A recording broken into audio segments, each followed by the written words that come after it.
रंगमंच कनाडा की silver jubilee पेशकश आवारगी विद दानिश में आप सबका इस्तकबाल। सारी दुनिया में आबाद मेरे करम फरमाओं, दोस्तों, अजीजों, शागिर्दों,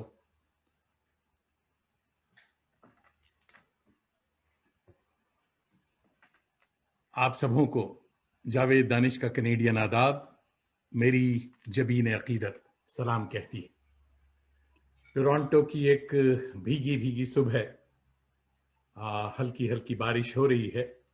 5 डिग्री, 12 दिसंबर की खुनकी। दोस्तों, मौसम जैसा भी हो, खुश रहा कीजिए।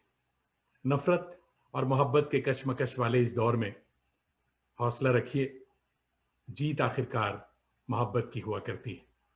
मुस्कुराइए कि घंटे भर के लिए सही आप जावेद दानिश के साथ होंगे।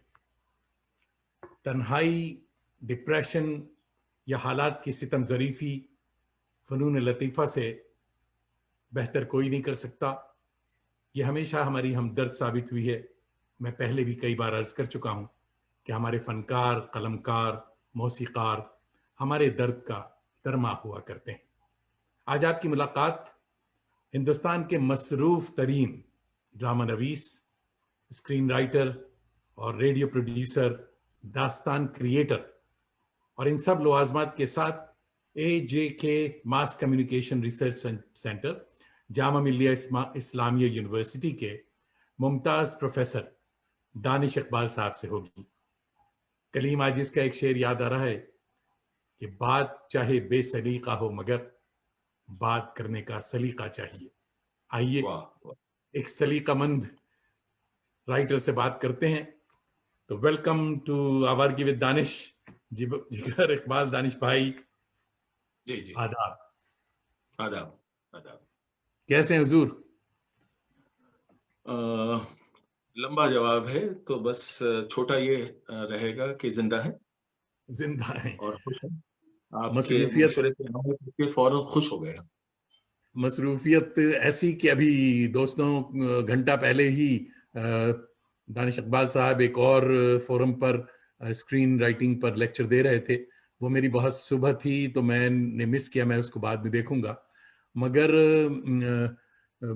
आइए साहब, एक फार्मूला सवाल से आज की बात की शुरुआत की जाए कि ये जो बला वबा गिला कोविड-19 है, ये आपके लिए जहमत है या रहमत?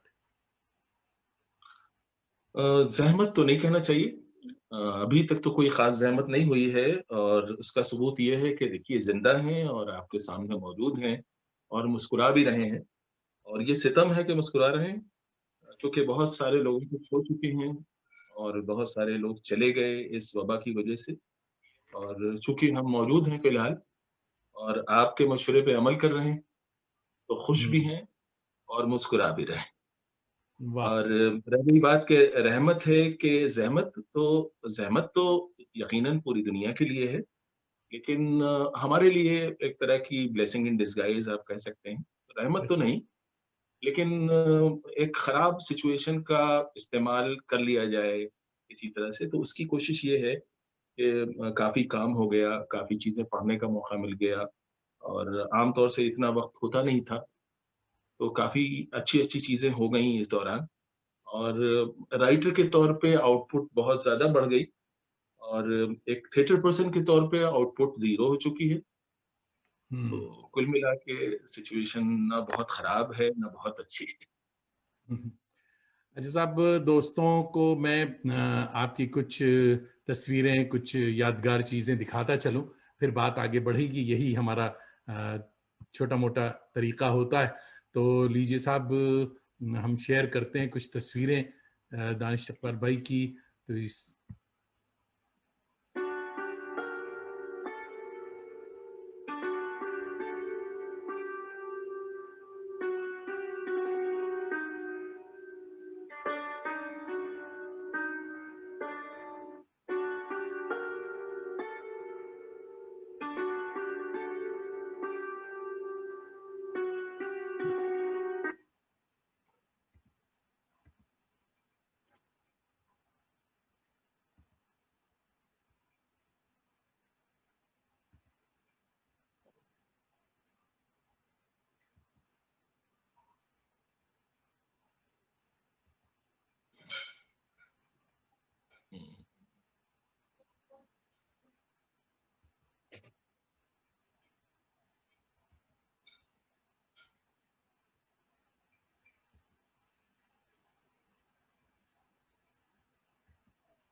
मुबारक हो जी, साहब, जबरदस्त तस्वीरें, क्या बात है। तो नवाज़िश वो क्या इसमें है कि खास आपने याद दिलाया तो मुझे याद आया कि हूँ, ये दौर भी गुज़र चुका है ज़िंदगी का, जो खूबसूरत आपने तरीन, दिखा दिया। खूबसूरत, बड़ी अच्छी तस्वीरें। हाँ, इसमें मेरी सबसे फेवरेट तस्वीर मेरी अपनी है।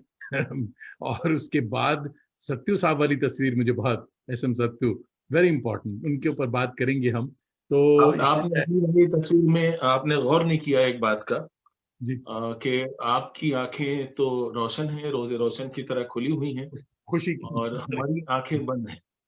नहीं, वो तो तो आप इससे अफ़सोस ये कर रहे हैं साबित कि होता किसका है इंटरव्यू ले रहा हूँ। नहीं, इससे साबित ये होता है कि आपके सामने जो है किसी और का दीदा-ए-बीना जो है खुला नहीं रह सकता है। नहीं, नहीं, तो ऐसी उस बात तरह नहीं से है। जी, तो चलिए साहब, इस खुशफ़हमी में थोड़ी देर हम मुब्तला रहते हैं, मगर साथ-साथ ये भी पता चले कि हमारे आपके चाहने वाले हमारे दीवार के साए तले आ चुके हैं, बेशुमार वाह! दोस्तों ने जॉइन कर लिया है।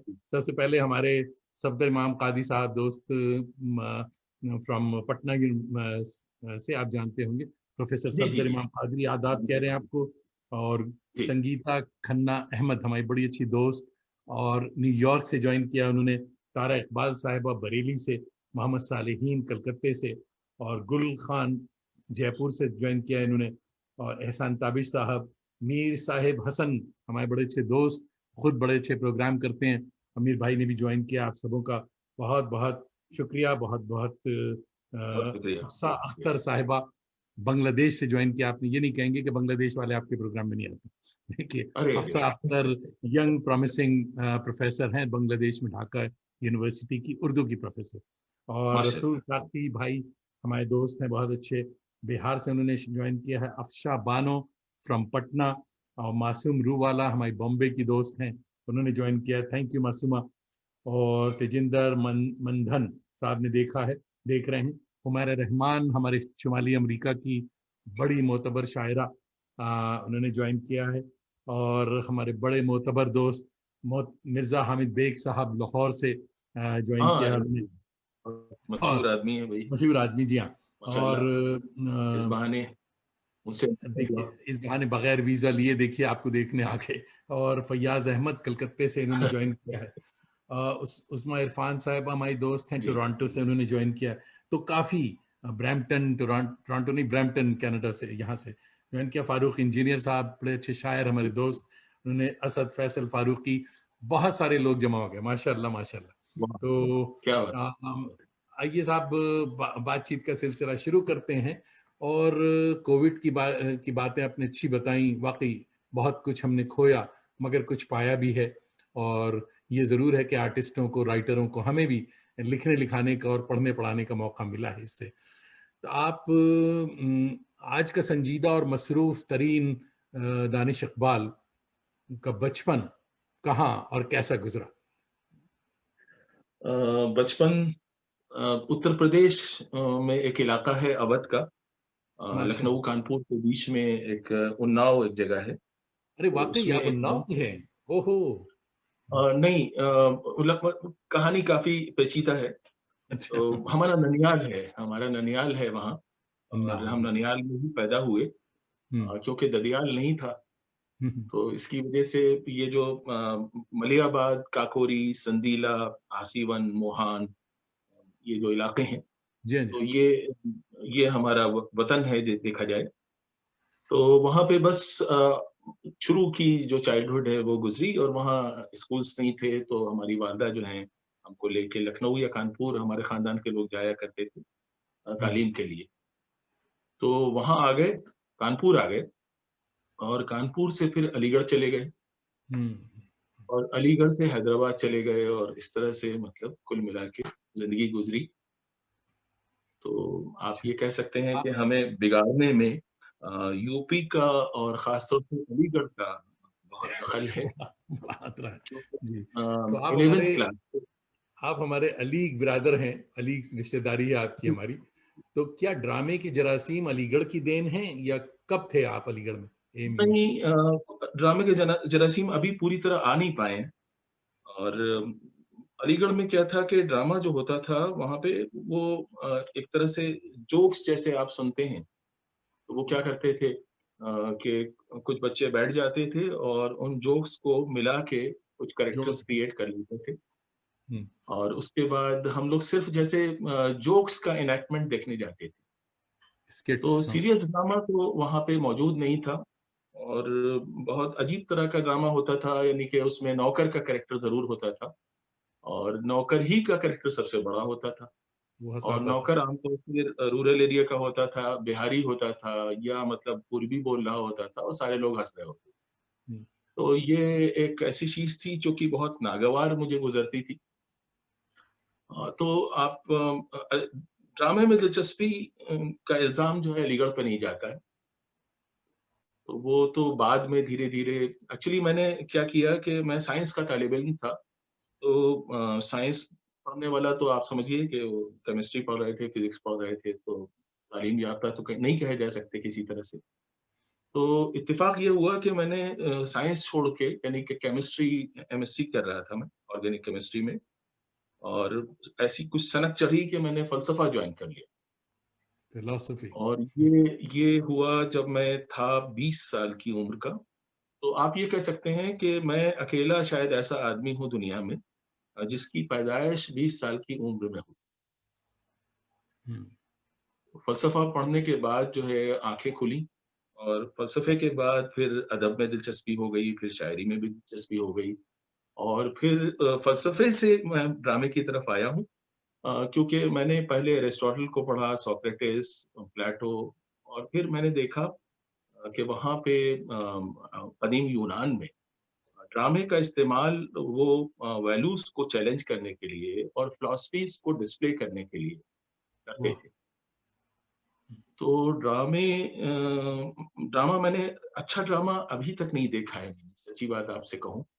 हुँ, तो अलीगढ़ में क्या होता था एमयू में कभी-कभी नेशनल स्कूल ऑफ ड्रामा का कोई ट्रुप आ जाता था। जैसे रघुवीर यादव या अपने नसीरुद्दीन शाह साहब, ओमपुरी, ये लोग जो हैं कोई शेक्सपियर का कोई पुराना ड्रामा लेके आ जाते। हुँ, तो उसे देख के इंस्पायर होना तो बहुत मुश्किल था, क्योंकि वो पता नहीं क्या होता था। उसका कोई ताल्लुक उस ज़माने के हालात से नहीं होता था। और आप सोचिए कि अगर अभी एक फ़िल्म आपको दिखाई जाए जिसमें ये बताया जाए कि वो डायनासोर्स जो हैं वो किस तरह से पैदा हो रहे हैं, किस तरह से मर रहे हैं, तो आप कैसे उससे रिलेट कर पाएँगे? तो मैं समझता हूँ कि ड्रामा एक तरीका है कॉन्फ्लिक्ट को डिस्प्ले करने का। इस वक़्त दुनिया में जितने भी तज़ादात हैं, जितने भी कॉन्ट्रडिक्शंस हैं, जितने भी मसाइल हैं अ, उन पे हम लोग अक्सर बहस करते हैं। तो अगर बहस जो है एक-दूसरे से ना करके वो कैरेक्टर्स के बीच में हो और उसे मंच पे किया जाए, दूसरों वाह! के सामने पेश किया जाए और ड्रामा लिखने वाले या पेश करने वाले का अपना कोई ओपिनियन ना हो और वो कैरेक्टर्स के ऊपर छोड़ दिया जाए वाह! और ड्रामे का जो अंजाम है या नतीजा है, वो भी ड्रामा निगार या हिदायतकार तय न करे और हाँ, जब लोग जा रहे हों वापस ड्रामा देख के उस वक़्त उनके ज़हनों में ड्रामा जो है अंजाम पज़ीर हो। वाह! तो ये ड्रामा तो मैंने अभी तक नहीं देखा।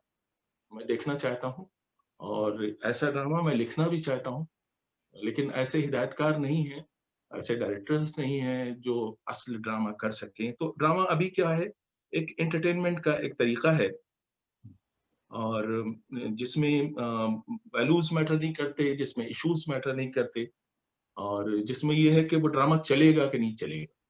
हुँ, तो मैं एक कमीशन राइटर हूँ। कमीशन राइटर का मतलब कि मैं एक एटीएम मशीन हूँ और लोग जो हैं मेरा इस्तेमाल एटीएम मशीन की तरह से करते हैं। वो जिसे कहते हैं कि आप एक स्क्रिप्ट दे दीजिए और मैं वो स्क्रिप्ट उनकी रिक्वायरमेंट के हिसाब से देता हूँ। अपनी मर्ज़ी का बहुत ज़माने से मैंने कोई ड्रामा नहीं लिखा। इस पर आगे बात करते हैं।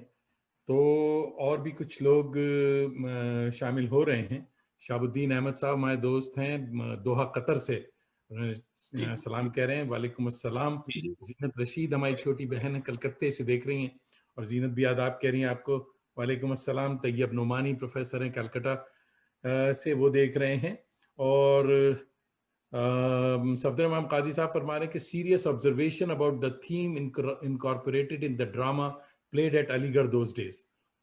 तो क्या ऐसे कोई बता दिया आपने कि नहीं ऐसी चीज़ें नहीं थी? मेरे नहीं साथ भी ये मसला बहुत था। हुँ, बहुत सतही ड्रामे होते थे। उन्हें हाँ, ड्रामा भी नहीं कहना चाहिए, वो बस हुँ, इनैक्टमेंट होते थे, हुँ, छोटे-छोटे सीन बना लिए जाते थे। मैंने अर्ज़ किया हुँ, जैसे आप कोई मशहूर आप लतीफ़ा सुनते हैं और लतीफ़ा देखते हैं। हुँ। वो उस ज़माने बच्चे क्या में करते थे कि लतीफ़ों को जोड़ देते थे और उसी से लाफ्टर आफ्टर आते थे और वो जो हँसी आती थी, उसे अप्रूवल समझा जाता था। तो हुँ, ड्रामा जो अदबी ड्रामा है, यानी कि जो होना चाहिए ड्रामा, वो नहीं जानते थे। लोग बताते हैं कि मेरे वहाँ आने से पहले जो लोग आप थे, कब थे दानिश भाई वहाँ? मैं किस दौ 78 से 88 तक था। 78 78 से 88 तक था हुँ, और मेरे आने से पहले जो लोग थे जैसे कि उरूज रहमान साहब थे और नसीरुद्दीन शाह साहब थे और इस तरह के लोग थे। मुझे लोगों ने बताया कि सुकरात वहाँ पे किया गया था। मुलाकात किया गया था। सुकरात तो मैंने अभी तक नहीं देखा है कहीं। तो अगर अलीगढ़ में हुआ था एमयू में किसी ज़माने में, तो उस ज़माने में यकीनन ड्रामे का स्टैंडर्ड अच्छा था और लोगों में नहीं, ज़ौक मेरे भी था। ज़माने में हुआ था वो, मैं 1974-75 की बात बता रहा हूँ। जी, जी। 76 हाँ, में मैं हमने उसी दौर की बात छोड़ा। कर रहा हूँ। जी, तो मगर मुझे भी ये शिकायत थी और उसकी और भी बड़ी वजह एक तो लड़कियों का स्टेज पे अब्दुल्ला हॉल वाले जो थे वो कैनेडी हॉल नहीं आ सकते थे। तो हम जी, लोग ड्रामा जो है वो आवर लेडी ऑफ फातिमा एक स्कूल हुआ करता था, कॉन्वेंट, जी। वहाँ हमारी रसाई हो गई थी और वहाँ हम प्ले हुँ, करते थे। आसिफ बताइए। नकवी और हम लोगों का एक ग्रुप मतलब था। इतनी अफ़सोस तो की बात है कि जो चीज़ एक स्कूल में हो अवेलेबल सकती है, वो एक यूनिवर्सिटी में नहीं हो सकती थी। हाँ, ये तो था। आप अंदाज़ा लगा सकते हैं। अच्छा यानी साहब बात ये है कि आपने करियर की शुरुआत जो की, जहाँ तक मुझे इल्म है, रेडियो जॉकी से लेकर प्रोड्यूसर, स्क्रिप्ट राइटर से लेकर डायरेक्टर, हर फील्ड को आपने आजमाया। साथ ही स्टेज के लिए भी बेशुमार ड्रामे आपने लिखे हैं। आपको रेडियो ज़्यादा पसंद है या स्टेज, और क्यों?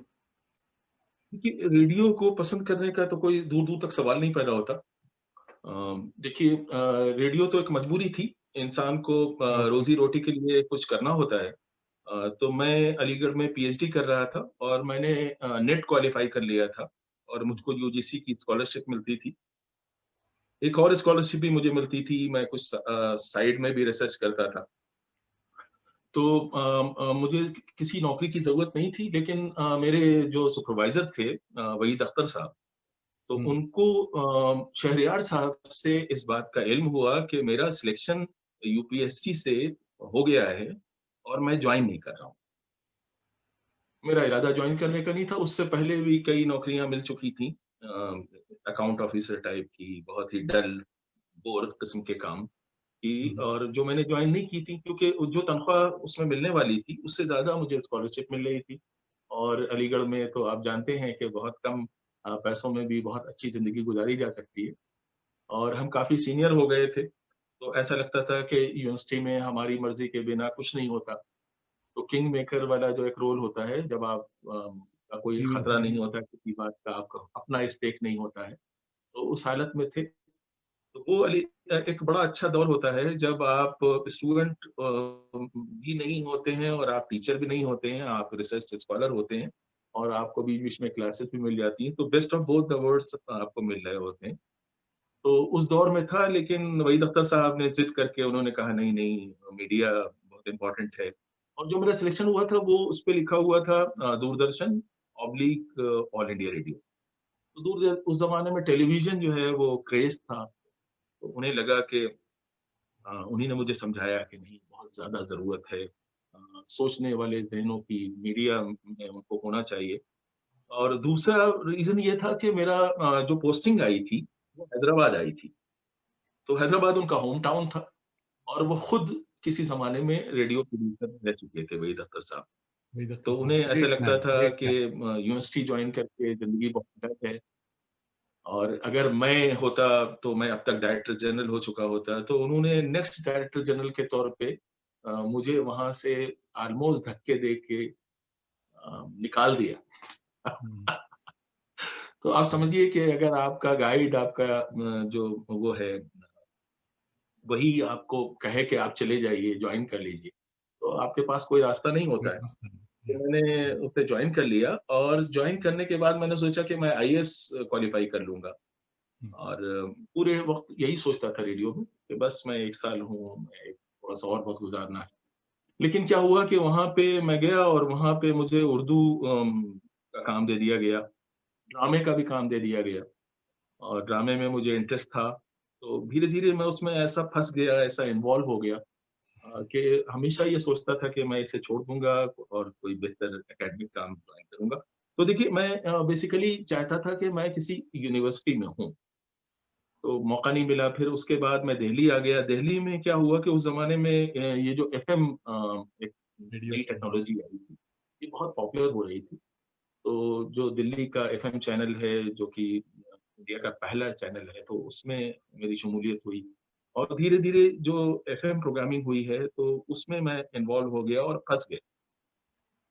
उसके बाद मेरा तबादला कश्मीर हो गया और कश्मीर के बाद मैं दोबारा दिल्ली आया, लेकिन पूरे वक़्त मुझे यही था कि मुझे किसी यूनिवर्सिटी में होना चाहिए। तो अब देखिए मैं एक यूनिवर्सिटी पहुँच गया, तो रेडियो को मैंने ये नहीं सोचा कि ये कोई करियर है या कोई अहम काम है। हालाँकि ऐसा नहीं है, बहुत मेहनत से काम किया, पूरी दयानतदारी के साथ काम किया और रेडियो की अपनी एक अहमियत है। लेकिन ये है कि रेडियो में हम एक प्रोड्यूसर थे और हमारे अंदर का राइटर उसका बड़ा नुकसान हुआ रेडियो की वजह से। क्योंकि अगर मैं वहाँ पे अपने ड्रामे खुद लिखने लगता तो फिर बाकी लोगों को क्या मौका मिलता लिखने का। तो एक अहम बात मैं ये बताना चाहता हूँ कि मैंने 25 साल से ज़्यादा रेडियो में काम किया, लेकिन मेरी लिखी हुई कोई चीज़ रेडियो पे कभी नहीं गई। क्योंकि लोग ये कहते हैं कि मैं रेडियो का इस्तेमाल अपने सेल्फ प्रमोशन के लिए कर रहा हूँ। तो इस हुँ, इल्ज़ाम से बचने के लिए मैंने कभी कोई अपना ड्रामा रेडियो पे नहीं किया। मेरी एक बॉस थी, हिंदी की बहुत मशहूर राइटर थी अलका पाठक। तो उन्होंने मेरा वो ड्रामा देख लिया जो सत्यु साहब की ज़ेर हिदायत हुआ था, दारा शिकोह। शिको। और बहुत खुश हो गई उस ड्रामे को देख के। उसके बाद उन्होंने मुझसे कहा कि मैं चाहती हूँ कि ये ड्रामा ऑल इंडिया रेडियो पे किया जाए। तो मैंने कहा कि आप तो चाहती हैं बहुत अच्छी बात है, लेकिन बेहतर है कि राइटर से भी बात कर ली जाए। तो वो समझ नहीं पाई कि मैंने क्या कहा। तो कहने लगी नहीं उसमें क्या दिक्कत है? मैंने कहा नहीं राइटर से पूछना पड़ेगा। तो कहने लगी राइटर आप ही तो हैं। तो मैंने कहा मुझसे पूछिए कि क्या आप अच्छा। रेडियो को देना चाहेंगे ये ड्रामा? हुँ, नहीं, क्यों नहीं देना चाहेंगे? मैंने कहा नहीं, मैं बिल्कुल नहीं देना चाहूँगा ये ड्रामा क्योंकि लोग कहेंगे कि मैंने जो-जो किया है वो रेडियो का मिसयूज़ करके मैंने किया है। कह लगी ये क्या बात आप कर रहे हैं? ऐसा भी कहीं होता है, मैं आपको ऑर्डर कर रही हूँ। तो मैंने कहा मैं ऑर्डर मानने से इनकार कर रहा हूँ। उन्होंने कहा मैं आपको मेमो दे सकती हूँ। तो मैंने कहा मैं मेमो का जवाब दे सकता अच्छा। हूँ। तो इसमें वो बहुत अच्छी सैटारिस्ट थीं, बहुत अच्छी ह्यूमर राइटर थीं, तो मुझे नहीं मालूम कि वो उस वक़्त संजीदगी से मतलब ये सारी बातें कह रही थीं और वो इतनी अच्छी राइटर थीं, इतनी अच्छी ह्यूमन बीइंग थीं कि उन्होंने मेरे सारे जवाब जो संजीदगी से दिए गए थे उनको उन्होंने हँसी-मज़ाक में टाल दिया और इस वज़ह से ये इल्ज़ाम मुझ पे नहीं आया कि मेरे करियर में रेडियो का ज़रा-सा भी कोई कंट्रीब्यूशन मुझे लगता है म मैंने आपकी बात का जवाब दिया। जी हाँ, जी हाँ। मगर फीचर्स जो आपने लिखे, ये बहुत सारे फीचर्स। और एक बात मैं दोस्तों को बताता चलूँ कि रेडियो से मेरा भी बड़ा पुराना कदीमी रिश्ता रहा है। ख़्वा वो कलकत्ता हो, दिल्ली हो, कैजुअल आर्टिस्ट के तौर पे और फिर ड्रामा आर्टिस्ट के तौर पे और फिर टोरंटो आकर हमने भी एफ़एम पे एक इश्क उजाला नाम का एक शो किया किया कई बरसों वो चला। और दानिश इकबाल भाई ने हर तरह से अपने फीचर्स से मेरी मदद की थी। मैं वहाँ से यहाँ से फ़रमाइशें लिख के भेजता था, फ़ोन करता जी, था कि दानिश भाई मैं फँसा हुआ हूँ, मुझे बचाइए, कोई माल चाहिए, मुझे माल भेजिए साहब। तो वो फ़ीचर्स बड़े, यहाँ पर रात को 10 से 11 बजे तक वो प्रोग्राम होता था और बहुत ही पॉपुलर वो फ़ीचर्स होते थे। और उनमें से अक्सर लोगों को समझ में नहीं आता था कि ये अगर जावेद दानिश है तो दानिश इकबाल क्यों कह रहा है? कि उनको नहीं लगता था कि ये 2 लोग दूसरे किसी का की जी, स्क्रिप्ट कोई और है, प्रोड्यूस कोई और कर रहा है। तो बड़े अच्छे दिन थे वो। I really miss radio still. मगर फिर क्या हुआ जी, कि पिछले 4-5 बरसों में दास्तान गोई ने रेडियो को हज़म कर लिया। इस कदर मैं हाँ, मसरूफ़ और दुनिया के सफ़र में ऐसा फँसा कि मैं जब भी यहाँ से, क्यों जानते, यहाँ जो रेडियो है वो तो प्राइवेट एक वो एंटरटेनमेंट का मामला है, उसको वक्त लेकर जी, के किया जाता है। तो उसमें अगर खुद हाजिर ना हो तो वो प्रोग्राम फिर खराब होने लगता है और वो इश्तेहार के पैसे आने बंद हो जाते हैं। तो मजबूर होकर अच्छा, के वो हमने मजबूर होकर वो बंद किया। चलिए साहब, रेडियो पे जी। आप खुश हो जाइए कि नवदीप्ता मिश्रा साहिबा दिल्ली से आपको आदाब कह रही हैं। दिल्ली में है आजकल जी, मेरे ख्याल में। हाँ, वो हमारी हमारी बहुत अच्छी जी स्टूडेंट सर, हैं हाँ, और हाँ। जो सारे अभी आप बात कर रहे थे, वो आजकल खुद कर रही हैं वो सारे काम। वो अच्छा, अच्छा। फीचर्स की प्रोड्यूसर हैं अच्छा, हाँ। नवोदित। जी, नवनीता जो है वो जी। हमारा भी एक वहाँ पुराने में बैठे-बैठे काम दास्तान आप कोई। करते थे, मैं करता था, वो आजकल कर रही हैं। ऐसा नहीं है जी। देखिए मैं ये कहना चाहूँगा कि जो इस वक़्त मैं हूँ, उसमें रेडियो का बहुत कंट्रीब्यूशन है। हुँ, हुँ। तो जैसे मैंने यूनिवर्सिटी जॉइन की थी, तो उसका कंट्रीब्यूशन है, मेरे बचपन का कंट्रीब्यूशन है, मेरे बिल्कुल, माँ बिल्कुल। का कंट्रीब्यूशन है। तो इसी तरह से आज जो मैं हूँ, उसमें रेडियो का बहुत कंट्रीब्यूशन। हुँ, हुँ। ऐसा नहीं है रेडियो में मैं काफ़ी कामयाब था। मैंने कम से कम 13 नेशनल अवार्ड्स जो हैं रेडियो में रहते हुए मुझे हासिल हुए और ये मेरे लिए बहुत एज़ाज़ की बात है हुँ, कि 3 बार नेशनल लेवल पे बेस्ट ड्रामे का मुझको अवार्ड मिला।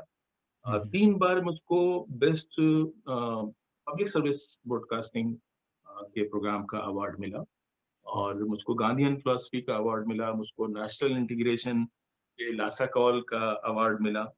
और ग्रेट। हालाँकि मैं ड्रामे का आदमी समझा जाता था, लेकिन ये मुझे इस बात की खुशी है कि मुझे म्यूज़िक का भी एक अवार्ड मिला।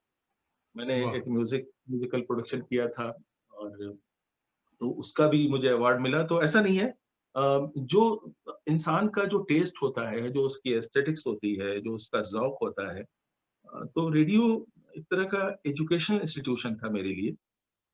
रेडियो पे मेरा आउटपुट नहीं है, रेडियो मेरे लिए इनपुट है। यानी वाह! रेडियो ने सब कुछ मुझे दिया। वाह! मैंने रेडियो को क्या दिया, मैं एज़ अ प्रोड्यूसर काम कर रहा था और बहुत मेहनत से काम कर रहा था। मैंने 4-500 ड्रामे प्रोड्यूस किए होंगे, 4-500 फीचर्स किए होंगे और मैंने कुछ 100 या 1000 घंटों का कंटेंट जो है रेडियो को दिया होगा। तो वो तो देखिए एक फ़र्ज़ की तकमील है।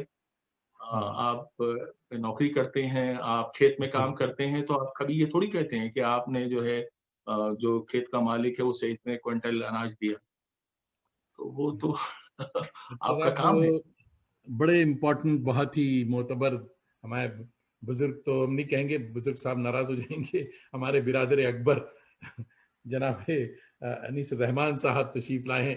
अनीस रहमान अरे साहब वाह! प्रोग्राम देख रहे हैं और अब फरमा रहे अब हैं। अब मौ अब ये मौका है कि मैं नर्वस हो जाऊँ और अब उनकी फरमा क्या मौजूदगी के फरमा रहे हैं ये बायस भी सुन लीजिए।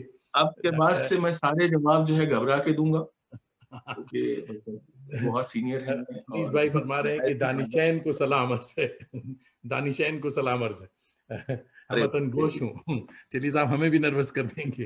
तो अनीस भाई हम लोगों के दोनों के बहुत करम फरमा हैं और उनकी मोहब्बत है साहब कि वो आए हैं। संतोष बकाया साहिबा हमारी बहुत अच्छी शायरा हैं इंग्लिश की, और अच्छा। इनका करम है कि साहब वो उर्दू के प्रोग्राम देखने आती हैं। इससे ये बात अभी भी ये खुशफ़हमी मैं है मैं कि मैं मैं उनसे कुछ कहना चाहूँगा हाँ, कि बताएँ। अंग्रेज़ी के 3 बड़े शायर हुँ, नसीम इस्किल साहब हुँ। और शिव के कुमार साहब और दारूवाला साहब, जी, जी, जी। केकी नौरोज़ दारूवाला दारू साहब। वाला। ये बहुत ही अजीब इत्तेफ़ाक है कि इन तीनों से मेरा बहुत करीबी रब्त रहा और एक बार मुझसे नसीम इस्किल साहब ने मतलब एक बहुत ही अजीब बात कही, जो मुझे हमेशा याद रहेगी। तो मैं बहुत उनसे मुतासिर था, बहुत एप्रिशिएट करता था। उन्होंने कहा, "दानिश साहब अ, आप मुझे अंग्रेज़ी का पोएट कहते हैं और बहुत बड़ा पोएट मानते हैं, लेकिन ये जो उर्दू का मुशायरा होता है, जिसमें शायर एक मिसरा पढ़ता है और जैसे ही दूसरा मिसरा पढ़ता है, एक साथ जो है 1000 लोगों की जो वाह की आवाज़ आती है वो मतलब वो हमें नहीं मिल पाती।" बिल्कुल। हाँ। शिव के अ, कुमार साहब जो हैं अंग्रेज़ी के बहुत बड़े शायर थे और हैदराबाद में उस्मानिया यूनिवर्सिटी के वाइस चांसलर भी थे और उनसे बहुत अच्छी दोस्ती थी और मैं समझता हूँ कि फैज़ से जो मेरी मोहब्बत की शुरुआत हुई उसमें शिव के कुमार साहब का बहुत बड़ा रोल है। वाह! वो अंग्रेजी में तर्जुमा करते थे फैज़ को और मुझे सुनाते थे। तो सच्ची बात मैं आपसे कहूँ कि बहुत उस ज़माने में हम बच्चे थे, हम ग्रे बस पोस्ट ग्रेजुएशन करके पीएचडी कर रहे थे और इतनी चीज़ें नहीं मालूम थी जो आज हमें लगता है कि हमें मालूम है। तो उनकी मदद से हमने फैज़ को एप्रिशिएट करना शुरू किया और आज फैज़ हमारे पसंदीदा शायरों में है, पसंदीदा तरीन शायरों में है, गालिब भी हैं और फैज़ भी हैं। तो इन दोनों की जो मोहब्बत है उसमें अंग्रेज़ी शायरी का दखल है, यानी कि वाह! शफ़ी कुमार साहब। बहुत अच्छे, बहुत अच्छे। अच्छा साहब, हमारे और दोस्त भी बहुत सारे दोस्त शामिल हो रहे हैं। अहमद नईम मेरे ख्याल में महाराष्ट्र से बहुत ही promising fiction writer Ahmad Naeem हमारे जी, दोस्त हैं, उन्होंने ज्वाइन किया। डॉक्टर जमीलुद्दीन शम्स साहब कलकत्ते से देख रहे हैं, उनको भी आदाब। उस्माना रईस साहिबा देख रही हैं दिल्ली से, आप सबों का बहुत बहुत। मोहम्मद उसामा देख रहे हैं, आपको भी आदाब। और जफर इमाम कादरी साहब हमारे दोस्त बहुत अच्छे बेतिया से देख रहे हैं। और अच्छा, इंतखाब शेख साहब देख रहे हैं, बहुत बहुत शुक्रिया। हमारे सफदर इमाम कादरी साहब मेरी तरह खुश हो गए कि वहीद अख्तर साहब आपके सुपरवाइजर थे। वही साहब को मैं भी अच्छा, बहुत appreciate, I love just loved him, उनकी जो नज़में थी। जी, और मेरी बड़ी ख्वाहिश थी एक ज़माने में कि वहीद अख्तर की नज़मों को मैं ऑडियो की तरह उसकी ऑडियो बुक बनाऊं, मगर फिर अलीगढ़ छोड़ना हुआ और फिर वाप तो और बहुत सी चीज़ें। तो ये अब हम लोग ये काम कर सकते हैं। आप जब कहें और मेरी बड़ी बदकिस्मती है कि जब मैं उनका स्टूडेंट था तब मुझे उर्दू में कोई दिलचस्पी नहीं थी। तो एक दिन उन्होंने मुझसे कहा कि आप कुछ शायरी-वायरी में कोई दिलचस्पी है? मैंने अच्छा। कहा जी है। तो कहने लगे सुनाइए, कुछ सुनाइए। तो मैंने अपनी एक अंग्रेज़ी की एक पोएम उनको सुनाई।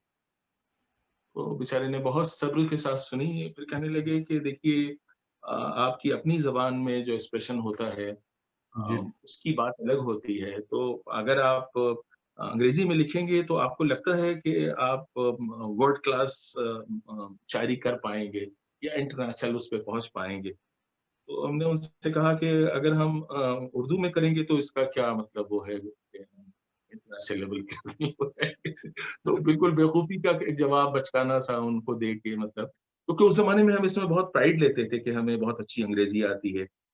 तो वो एक अलीगढ़ में एक नफ्स एक तरह की साइकोलॉजी पाई जाती है कि वहाँ पे एक ज़माने में शतरंज खेलना बहुत बुरा समझा जाता था।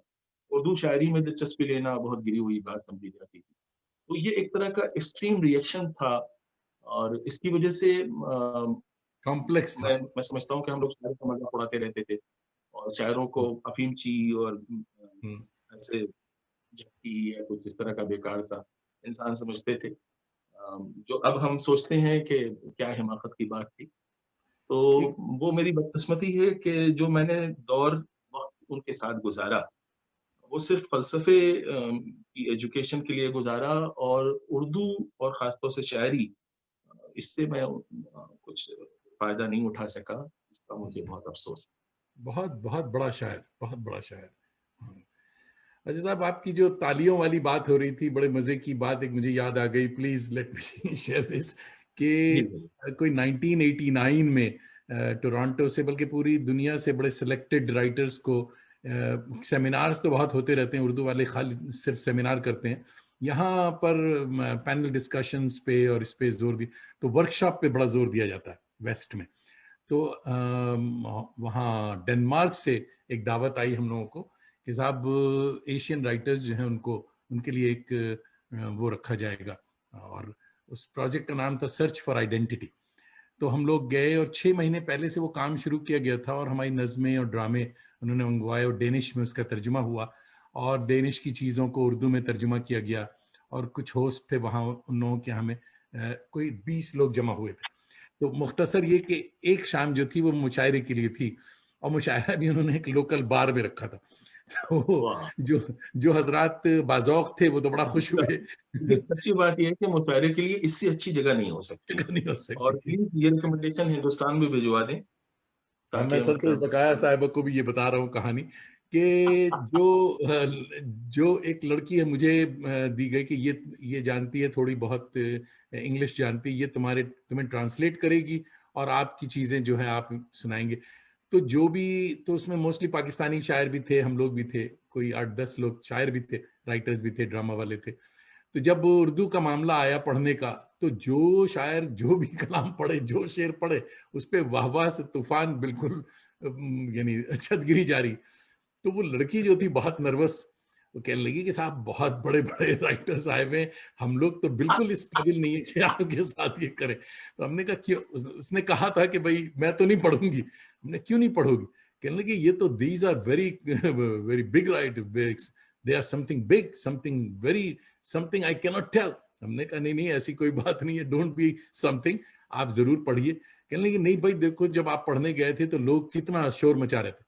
हमने कहा मैं नौटंकी का आदमी हूँ, थोड़ा ड्रामा कर रहा था इसलिए लोग वो कर रहे थे। कह रहे नहीं नहीं, देयर इज समथिंग। तो जब उसको हमने बताया कि ये हमारा कल्चर है, आपके यहाँ जो नज्म उसने पढ़ी डेनिश में, तो लोगों ने बस हल्के से ताली बजा दी और चुप बैठ गए। फिर दूसरा आ गया। हमारे यहाँ यह है कि जो कमजोर से कमजोर गजल पढ़ता है शायर, उसको हम इतना खुश कर देते हैं कि वो दोबारा दूसरी कमजोर गजल लिखे जैसा। तो ये ये बड़ा लतीफा था। तो लोगों ने मुझसे जी, पूछा कि भाई ये बच्ची क्यों परेशान थी, क्या पूछ रही थी आपसे बार बार? हमने कहा कि असल किस्सा ये था कि ये परेशान हो रही थी कि भाई आप लोग बहुत बड़े शायर हैं, हम लोग तो कुछ भी नहीं। तो हमारा कल्चर जो है, कम से कम उर्दू ने ताली बजाना तो सिखाया साहब, इसमें खुश होना चाहिए जी। मुझे।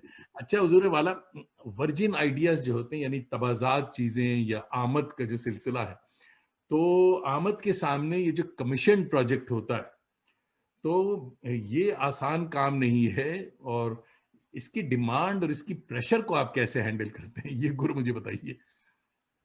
हाँ, असल में देखिए एक बात मैं ये कहना चाहता हूँ उन सारे लोगों से जो चाहते हैं कि वो चीज़ें लिखें और सर्वाइव करें।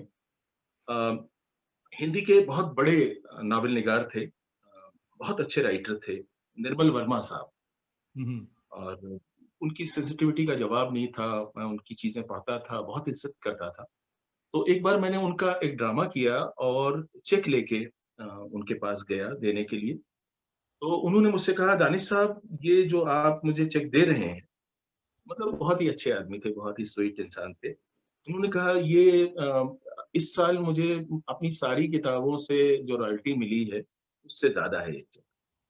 अच्छा, वाह। मैं समझता था कि वो इतने बड़े राइटर हैं, उनको तो लाखों रुपए मिल रहे होंगे। तो मेरे लिए बहुत डिसअपॉइंटिंग था। उसके बाद हिंदी के एक बहुत बड़े अफ़साना निगार थे, डॉक्टर माहेश्वर। हम्म। उनके साथ मेरी दोस्ती हो गई अच्छी, क्योंकि मैं उनसे ड्रामे लिखवाता था।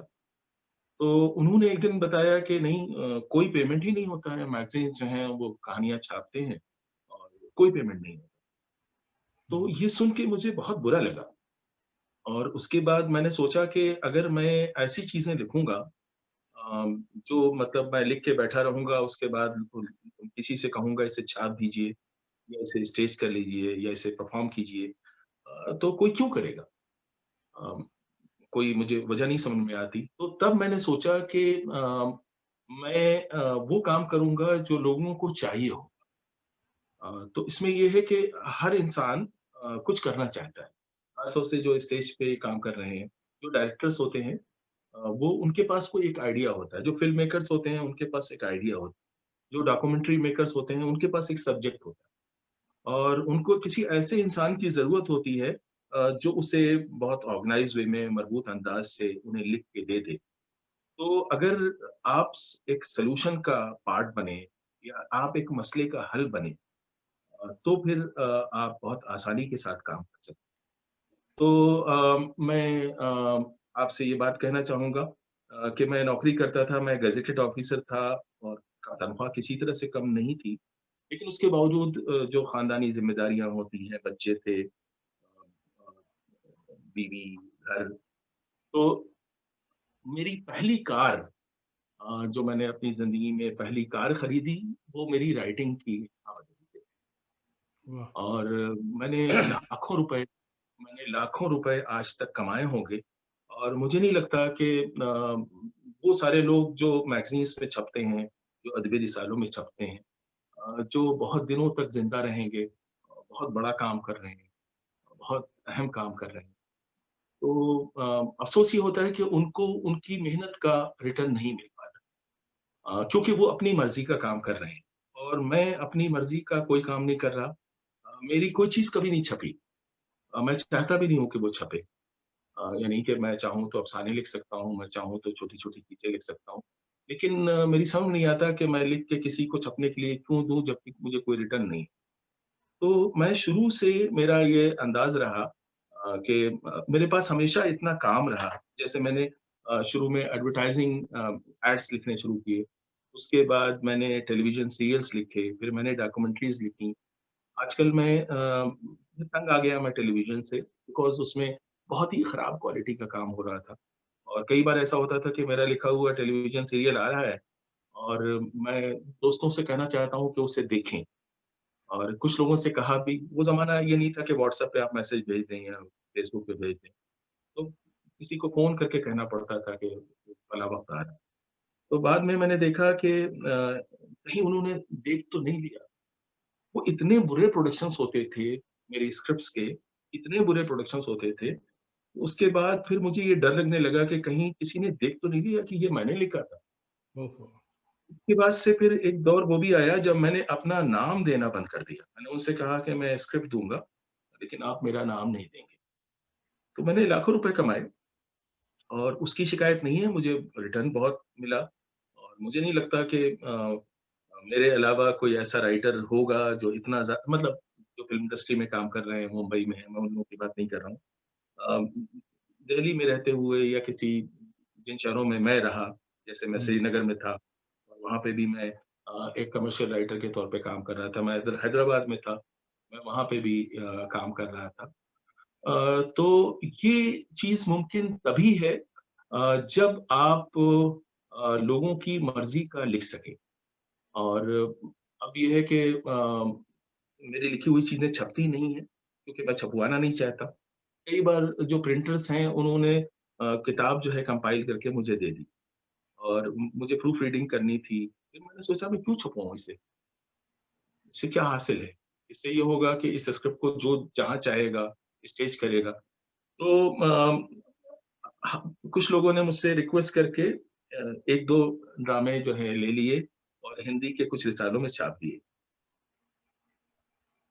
नटरंग का जो एक स्पेशल नंबर आया था, उनका वो था गोल्डन जुबली नंबर था। तो उसमें उन्होंने सारा शगुफ्ता की ज़िंदगी पे जो मेरा ड्रामा है सारा का हुँ, सारा आसमान, उसका स्क्रिप्ट लिया और छाप हाँ, दिया।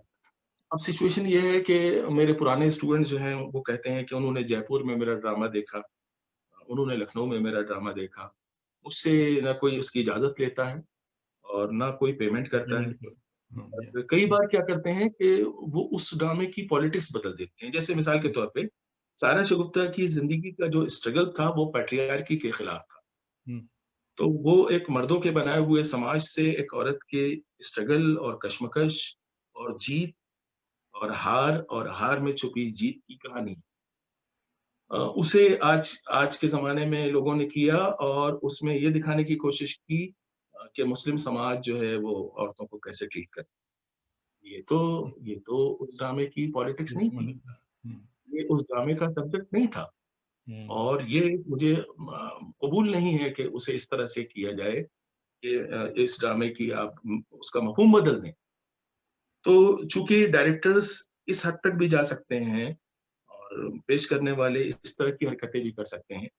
तो मैं नहीं चाहता कि मैं ऐसे ड्रामे करूँ। एक बार क्या हुआ कि एक बहुत बड़े डायरेक्टर हैं दिल्ली के, वो मेरे पास आए और उन्होंने कहा कि दारा शिकोह मैं करना चाहता हूँ।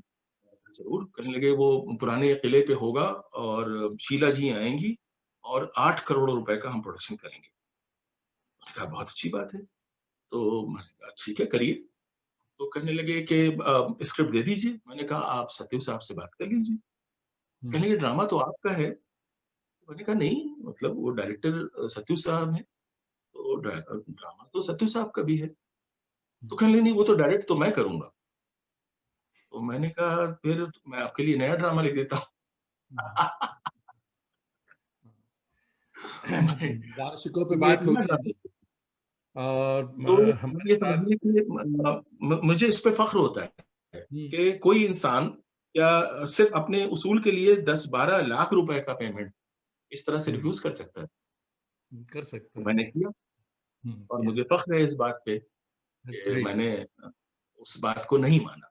हम्म। तो इस तरह के बहुत से मसाइल हैं, इसमें बहुत सी चीज़ें हैं जो मतलब बहुत ही ऑकवर्ड हैं, लेकिन हो रही हैं। बहरहाल मैं हम्म। ये चाहता हूँ कि मैं इस बात को एम्फसाइज़ करूँ कि अपनी मर्ज़ी का ना लिख के मैंने अपना बहुत नुकसान किया। हम्म। लेकिन दूसरों की मर्ज़ी का लिख के मैंने उन लोगों का बहुत फ़ायदा किया, थिएटर का बहुत फ़ायदा किया और अब आजकल ये है कि अपनी मर्ज़ी की चीज़ें मैं दास्तानगोई फ़ॉर्म में लिख पा रहा हूँ बिकॉज़ उसमें इतना खर्चा नहीं होता है। उसमें अभी ड्रामा अगर हम कोई करते हैं तो 4-5 लाख रुपए का उस पे खर्चा आता है। तो वो मैं अफ़ोर्ड नहीं कर सकता। तो अपनी मर्ज़ी के प्लेस तो मैं नहीं लिख सकता जब तक कि कोई उसे करने को तैयार ना हो। तो अभी हाल में मैंने सुल्तान रज़िया यानी कि जिन्हें आप रज़िया सुल्तान कहते हैं, उनकी ज़िंदगी पे अभी मैंने लॉकडाउन के दौरान एक बैले लिखा है, एक कमीशन ड्रामा लिखा है जो कि जैसे फ़िरोज़ खान साहब ने किया है वो ए-आज़म लाजिम। 8-10 करोड़ रुपए के खर्चे से। तो जो प्रोड्यूसर हैं उनका इरादा है कि उस बहुत ही लेविश तरह से उसे किया जाए। इसी तरह से मीराबाई की ज़िंदगी और उनके स्ट्रगल पे एक तरह का डांस ड्रामा अ, है अभी पाइपलाइन में, जो मुझे लिखना है। तो ये वो चीज़ें हैं जो मैं दूसरों की मर्ज़ी के लिए करता हूँ, दूसरों की प्योर कमर्शियल मतलब इंटरेस्ट को सामने रख के। लेकिन उसके बावजूद इन चीज़ों में एक सैटिस्फैक्शन है क्योंकि जो पॉपुलर कल्चर है, जो नैरेटिव है उसे शेप करने में मैं अपनी मदद कर पा रहा हूँ, मैं कंट्रीब्यूशन दे पा रहा हूँ।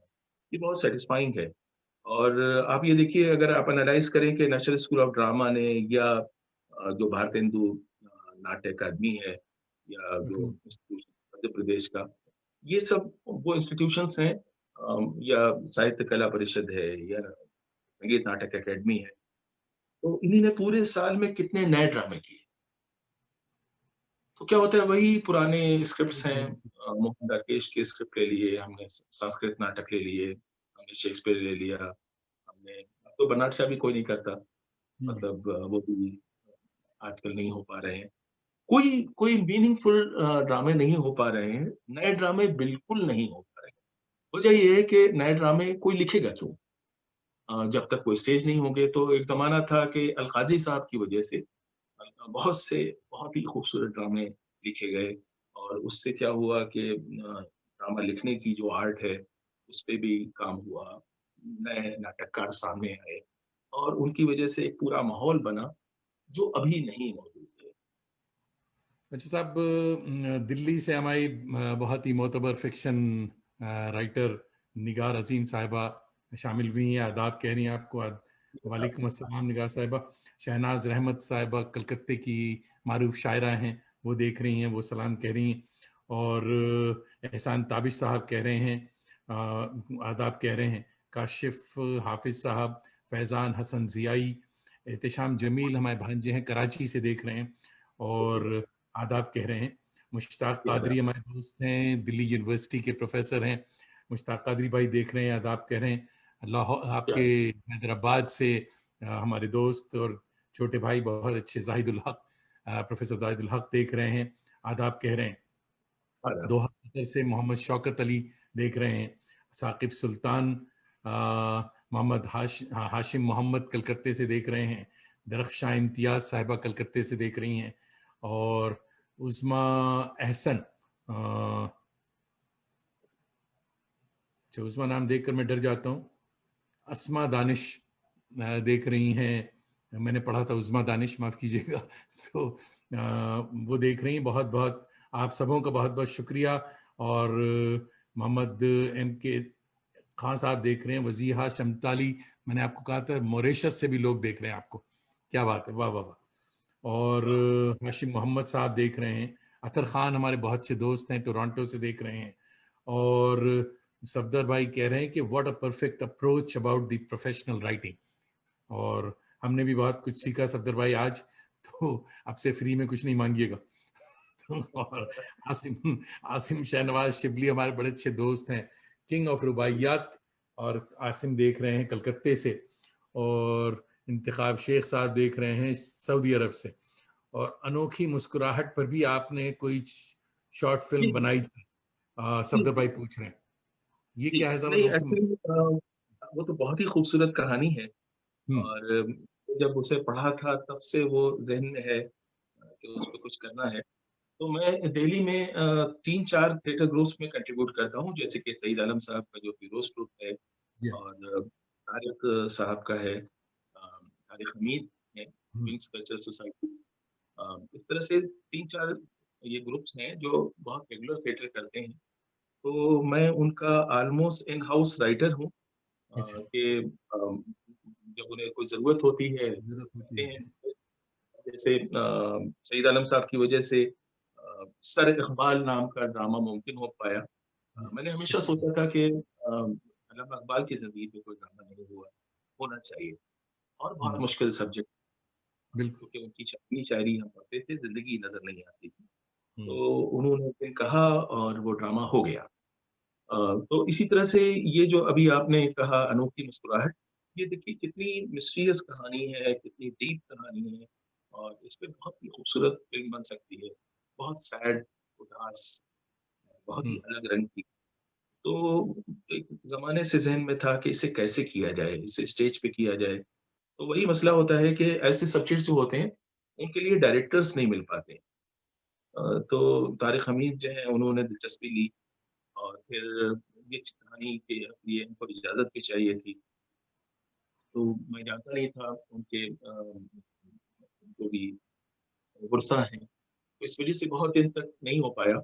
बहुत सी चीज़ों में क्या होता है अगर कहानी किसी दूसरे की है तो हम नहीं उसे अप्रोच कर सकते, नहीं कर सकते। तो जब मैं उसे कर सकता था, तो मेरे पास इजाज़त नहीं थी।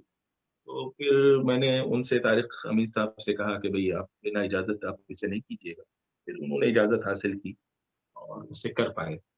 तो देखिए जो उर्दू लिटरेचर की जो क्लासिक्स हैं, जो बहुत ही खूबसूरत चीज़ें हैं, जो किताबों में हैं और एक्सपर्ट्स की नज़र में हैं, उसे अवाम तक लाना, ये भी एक बड़ा काम है और बहुत अहम काम है। इसी तरह से कि भई आपने गालिब का कलाम पढ़ा है, आपने मीर का कलाम पढ़ा है, लेकिन क्या आपने मीर को स्टेज पे देखा? क्या हम्म, आपने फैज़ को स्टेज पे देखा? क्या आपने साहिर को देखा? क्या आपने अमृता प्रीतम को देखा? तो इस तरह ना करके भी मैं समझता हूँ कि मैंने 15-18 के बीच में बायोग्राफ़िकल ड्रामे किए बहुत किया जी। और अब कुल मिला के अगर आप देखें तो मैंने फ़िक्शन नहीं क्रिएट कर पाया मैं, क्योंकि आज का ज़माना रियलिटी टेलीविज़न का ज़माना है, रियलिटी सिनेमा का ज़माना है। तो अब जो है स्टेज पे भी लोग रियल स्टोरीज़ देखते हैं, रियल कैरेक्टर्स देखते हैं। अच्छा तो साहब, वो ये बायोग्राफ़ी अच्छी थिएटर बात नहीं आपने हो। की। मेरा सवाल भी इसी पर था कि लोग फिक्शन को सराहते तो जरूर हैं, मगर डिजिटल वर्ल्ड जो आज का है, इसमें रियलिटी शो अब नॉर्म बन चुका है, जैसा कि आप कह रहे हैं, और आपकी बेशतर स्क्रिप्ट रियलिटी पर बेस करती है। तो ये सलीका आपने रेडियो से सीखा या आपको खुद पसंद है? देखिए रेडियो पे तो मुमकिन ही नहीं। हम्म, रेडियो तो पर्सनैलिटीज़ में उसे इंटरेस्ट ही नहीं है। देखिए, आप तो जानते हैं रेडियो तो हिज़ मास्टर्स वॉइस है और हम्म, रेडियो बेसिकली प्रोपेगेंडा टूल है हम्म, और सरकार आपको जो बताना चाहती है, वो बताती है। तो रेडियो तो देखिए खबरें पहुँचाने का और जो भी गवर्नमेंट चाहती है, उसका एक तरीका है। और अब क्या होता है कि वहाँ पे जो प्रोड्यूसर होते हैं, वो उनकी अपनी क्रिएटिविटी को ज़िंदा रखने के लिए, वो उसी में स्पेसेस क्रिएट कर लेते हैं और कुछ ना कुछ क्रिएट कर लेते हैं। तो रेडियो में रियलिटी की इतनी ज़्यादा गुंजाइश नहीं। ये तो देखिए इत्तेफ़ाक़न हुआ कि हम साहिल लुधियानवी मुझे बहुत पसंद थे। फिर मुझे मालूम हुआ कि अमृता प्रीतम ने अपनी किताब में उनके बारे में लिखा। तो मैंने उसे पढ़ा और मैं इतना खुश हो गया कि मैंने कोहली साहब को बताया, फिर कोहली साहब भी खुश हो गए। फिर कोहली साहब ने कहा इसे लिख दीजिए, तो मैंने उसे लिख दिया। तो इसमें ये है कि अगर कोहली साहब ना कहते कि लिख दीजिए तो ये मुमकिन नहीं, हम्म, क्योंकि मैं कोई ड्रामा लिख के उसे रखना नहीं चाहता। जैसे उर्दू के बहुत सारे लोग हैं जिन्होंने ड्रामे लिखे और वो लाइब्रेरी की अलमारियों की ज़ीनत हैं। किताब में वो रखे। कभी स्टेज पे नहीं। तो मैं ऐसा कोई ड्रामा नहीं लिखना चाहता जिसका मुझे पेमेंट ना मिले, मुझे मेहनताना ना मिले और मैं नए लोगों से कहना चाहता हूँ कि देखिए, एक पेज अगर आप लिखते हैं खून जिगर से, एक पेज अगर आप लिखते हैं, तो कम से कम आज के ज़माने में अगर आप जावेद साहब की मतलब इस मुल्क में होते तो कितने रुपए मिलते आपको? ₹1000 तो मिलते। एक नहीं, मिनिमम एक मिनिमम जी, मिनिमम 1000। नहीं, 1000 तो मैं कहूँगा कि आप ₹2000 से शुरू करें। हम्म, आप टाइपिंग में इतनी ब्यूटी हो कि आप कहें कि मैं ₹2000 पेज लेता हूँ। तो फिर वो बहस होगी, कट-कटा के वो कहेंगे नहीं बजट ज़्यादा नहीं है, इस बार हम आपको इतने दे पाएँगे। तो जब वो ₹1000 पेज में आपकी स्क्रिप्ट लेंगे तो उसे आँखों से लगाएँगे, उसके एक-एक लफ्ज़ को वैल्यू दें और अगर आपने उन्हें फ्री में दे दी, तो फिर उसके साथ वो वही करेंगे जो फ्री की चीज़ों के साथ किया जाता है। तो यहाँ पे ये है कि आपका कंटेंट कीमती है, ये आपको कैसे आप साबित करेंगे कीमती है? जब तक वो आदमी उसमें अभी ये है कि मैं एक स्क्रिप्ट लिखता हूँ और उसके 30-40 हज़ार रुपए जब लेता हूँ, तो फिर उन्हें मालूम होता है कि ये इम्पोर्टेंट कीमती चीज। या, है। मैं अपनी एक-एक स्क्रिप्ट से 1-1 लाख रुपए से ज़्यादा चीज़ें कमा चुका हूँ, सच्ची बात ये है। ये बिल्कुल। पता नहीं इन वाले ना सुन रहे हों और मतलब एनफोर्समेंट नहीं दिस। डायरेक्टरेट कभी पैसों पे नज़र रखने वाले इदारे हैं। वो ये बात ना सुने तो बहुत अच्छा है। लेकिन वो सारे लोग जो फ़िक्शन लिख रहे हैं, वो ज़रूर इस बात को सुनें कि जो आप खून-ए-जिगर उसमें लगा के लिखते हैं, मेहनत से जो लिखते हैं, तो उसकी कद्र होनी चाहिए, उसकी मतलब ऐसे नहीं होना चाहिए कि कोई यूँ ही आपसे ले ले।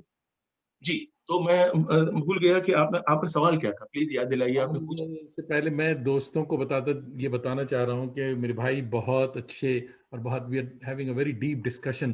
तो मैं खुद खो रहा हूँ तो बहुत सारे सवाल छूट सकते हैं और खुद मेरे पास बहुत सारे सवाल हैं। खुदारा बहुत सवाल न कीजिए आज।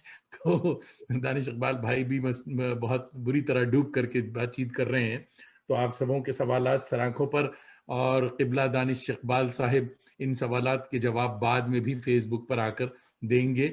और मैं उनसे गुजारिश कर रहा हूँ कि प्लीज, सवाल हाँ, है तो हाँ, कोई निपटाया जा सवाल जो सकता है। होंगे तो उसको दीजिएगा अभी, क्योंकि बात का सिलसिला इतना अच्छा चल रहा है कि बीच बीच में बहुत सवाल जो हैं वो डिस्टर्ब करती हैं। सब दार शिका पर आते हैं कि दार शिका आपका मायना ड्रामा में समझता हूँ, मगर आप दार शिको को शहीद कह रहे हैं, कहते हैं। इसके बारे में बताएं।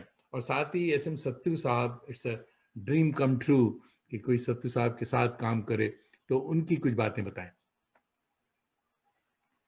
देखिए दारा शिकोह को मैं नहीं कहता कि वो शहीद-ए-इंसानियत हैं या वो शहीद-ए-नेशनल इंटीग्रेशन हैं या शहीद-ए-कत्ल करती हैं। ये बात मैंने गांधी जी से सुनी। गांधी जी से सुनी का मतलब ये कि गांधी जी की किसी तहरीर में थी ये बात और ये ज़हन में रुक गई मुझे।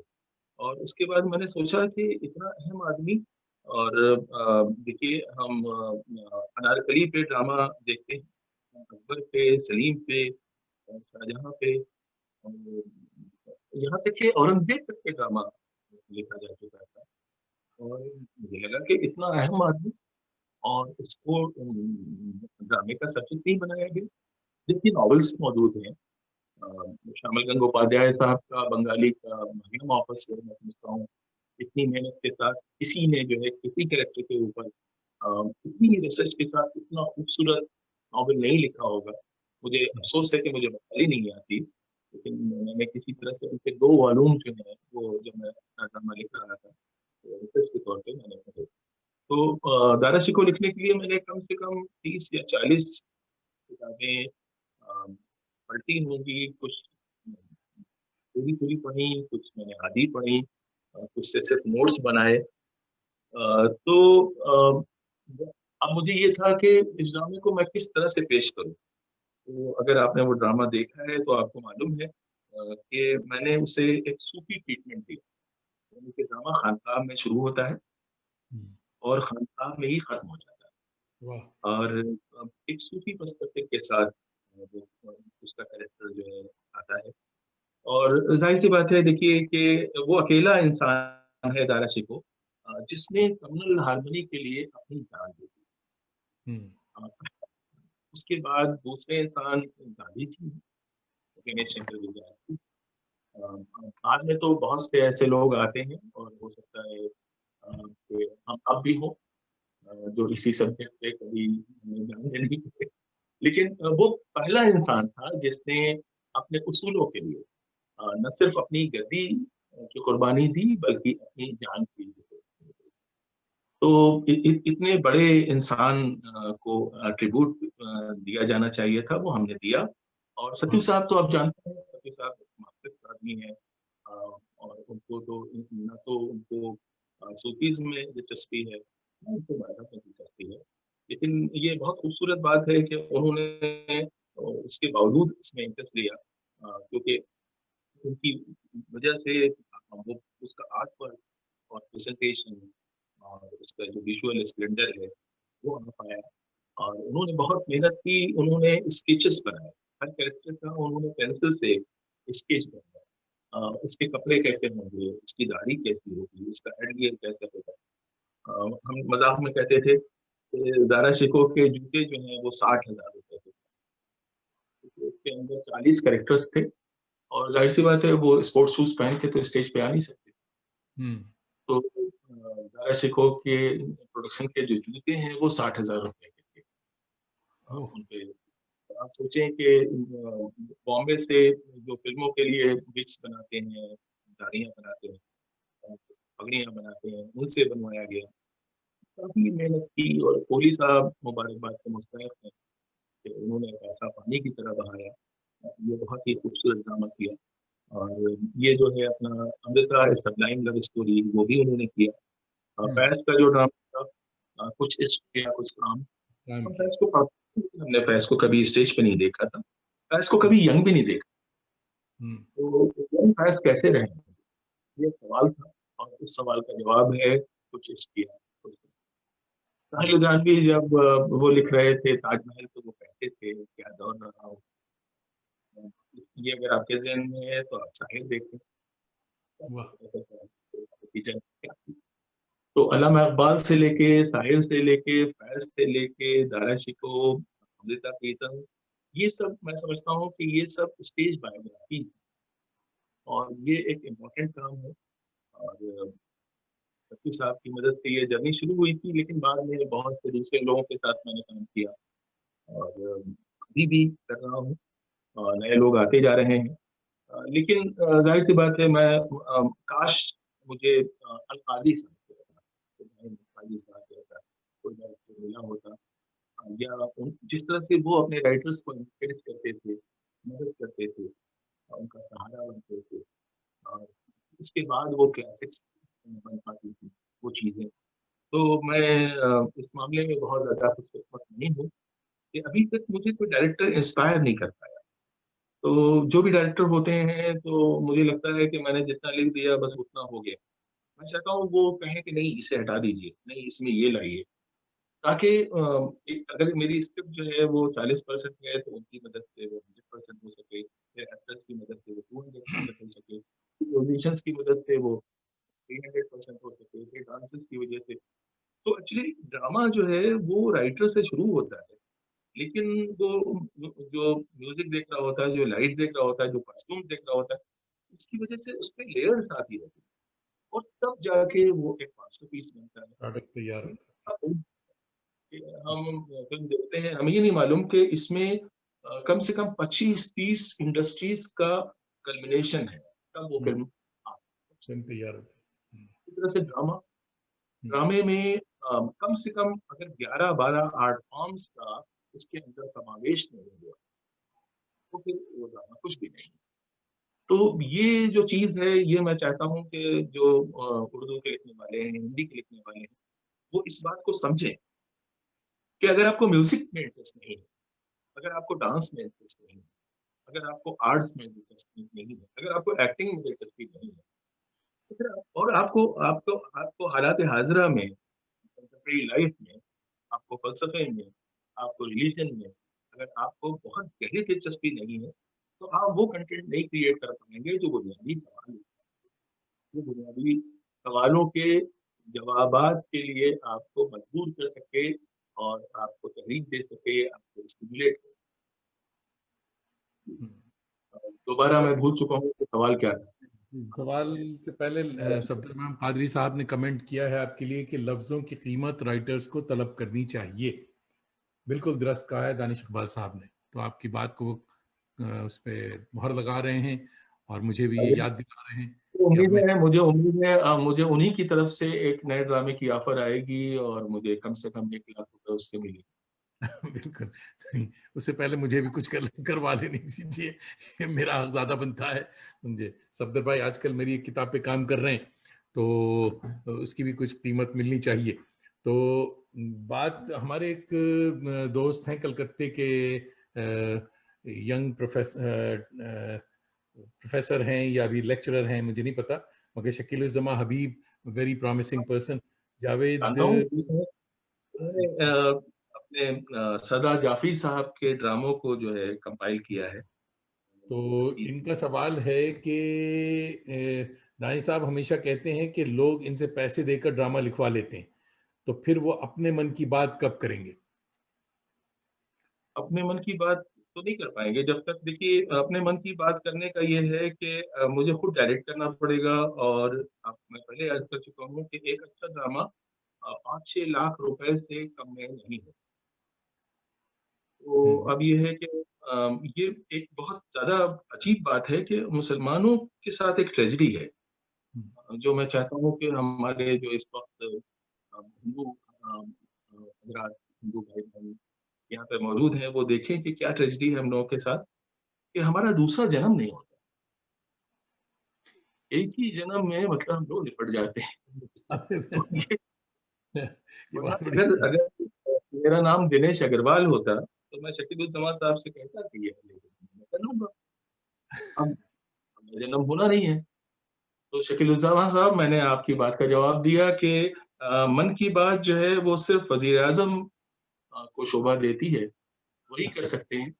हम लोगों की औकात नहीं कि हम अपनी मन की बात कर सकें। जी। अच्छा साहब, नुसरत जहां साहिबा देख रही हैं, आपको आदाब कहती हैं। नदीम जिलानी हमारे दोस्त हैं, दोहा कतर से देख रहे हैं, आपको भी आदाब। बिट्टू सिंह साहब देख रहे हैं, आपको भी आदाब। और अतिया नफीस साहिबा देख रही हैं हैदराबाद से। आराधना आशीष प्रधान, आप अगर जानते हो, वो भी देख रही हैं, और आदाब। आपको भी आदाब, बहुत बहुत शुक्रिया, आप सब जमा हैं हमारी दीवार तले। हमारे हमारे दोस्त समीर लाल साहब देख रहे हैं, फिक्शन राइटर हैं हिंदी के, टोरंटो से। आप सबों को का बहुत बहुत शुक्रिया। भाई, आपने गालिब, इकबाल, मंटू, फैज, साहिर, आपने किसी को नहीं छोड़ा। तो इनमें अवाम का पसंदीदा कौन था और आपका फेवरेट कौन था? देखिए मैंने तो एक ड्रामा मैंने किया था, दिल्ली जो एक शहर। हम्म। तो उस पे था जो नादिर शाह का इन्वेजन हुआ था, तो उस दौर की कहानी कहता है। तो बेसिकली वो ड्रामा है मोहम्मद शाह रंगीले के बारे में, बल्कि नादिर शाह के बारे में। लेकिन उसमें एक छोटा सा एंट्री है मीर की। और तो मैं चाहता था कि मैं मीर पे मुझे लिखने का मौका मिले, और वो अभी तक नहीं मिला। तो फैज पे मेरे 3 ड्रामे हैं। तो इसका मतलब ये है कि फैज पे बहुत डिमांड थी। और इत्तेफाक ये था कि वो सेंटिनरी उनकी आ रही थी। और हाँ, मैं ये भी क्या बताना भूल गया कि मैंने इसमत चुगताई पे भी ड्रामा किया है। हाँ, इसमत पे भी लिखा। उनको लेके और बाकायदा उन कहानियों की रॉयल्टी उनके नवासे साहब को देखी। यानी मैं एक कमर्शियल राइटर हूँ और मैं पेड काम करता हूँ, लेकिन पेड काम करने वाले ने भी पेमेंट किया।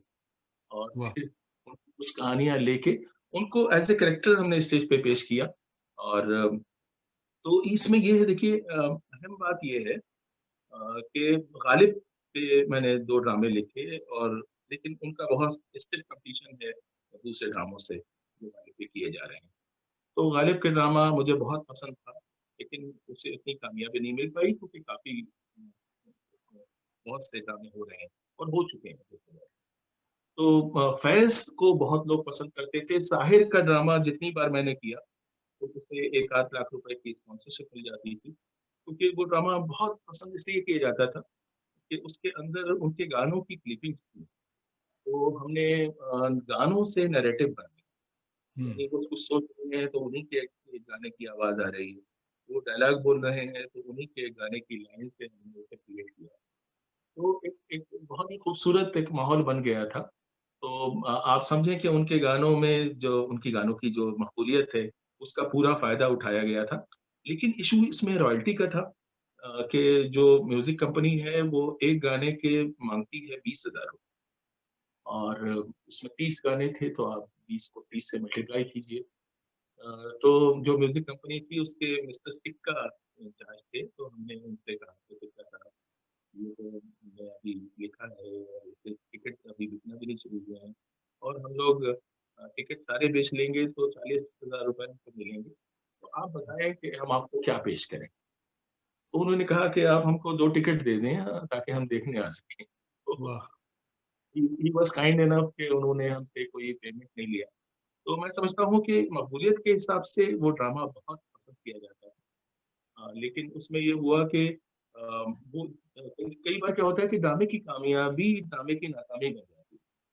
उसमें जो भी लड़का मेन रोल करता था उसको टेलीविज़न सीरियल से ऑफ़र आ जाती।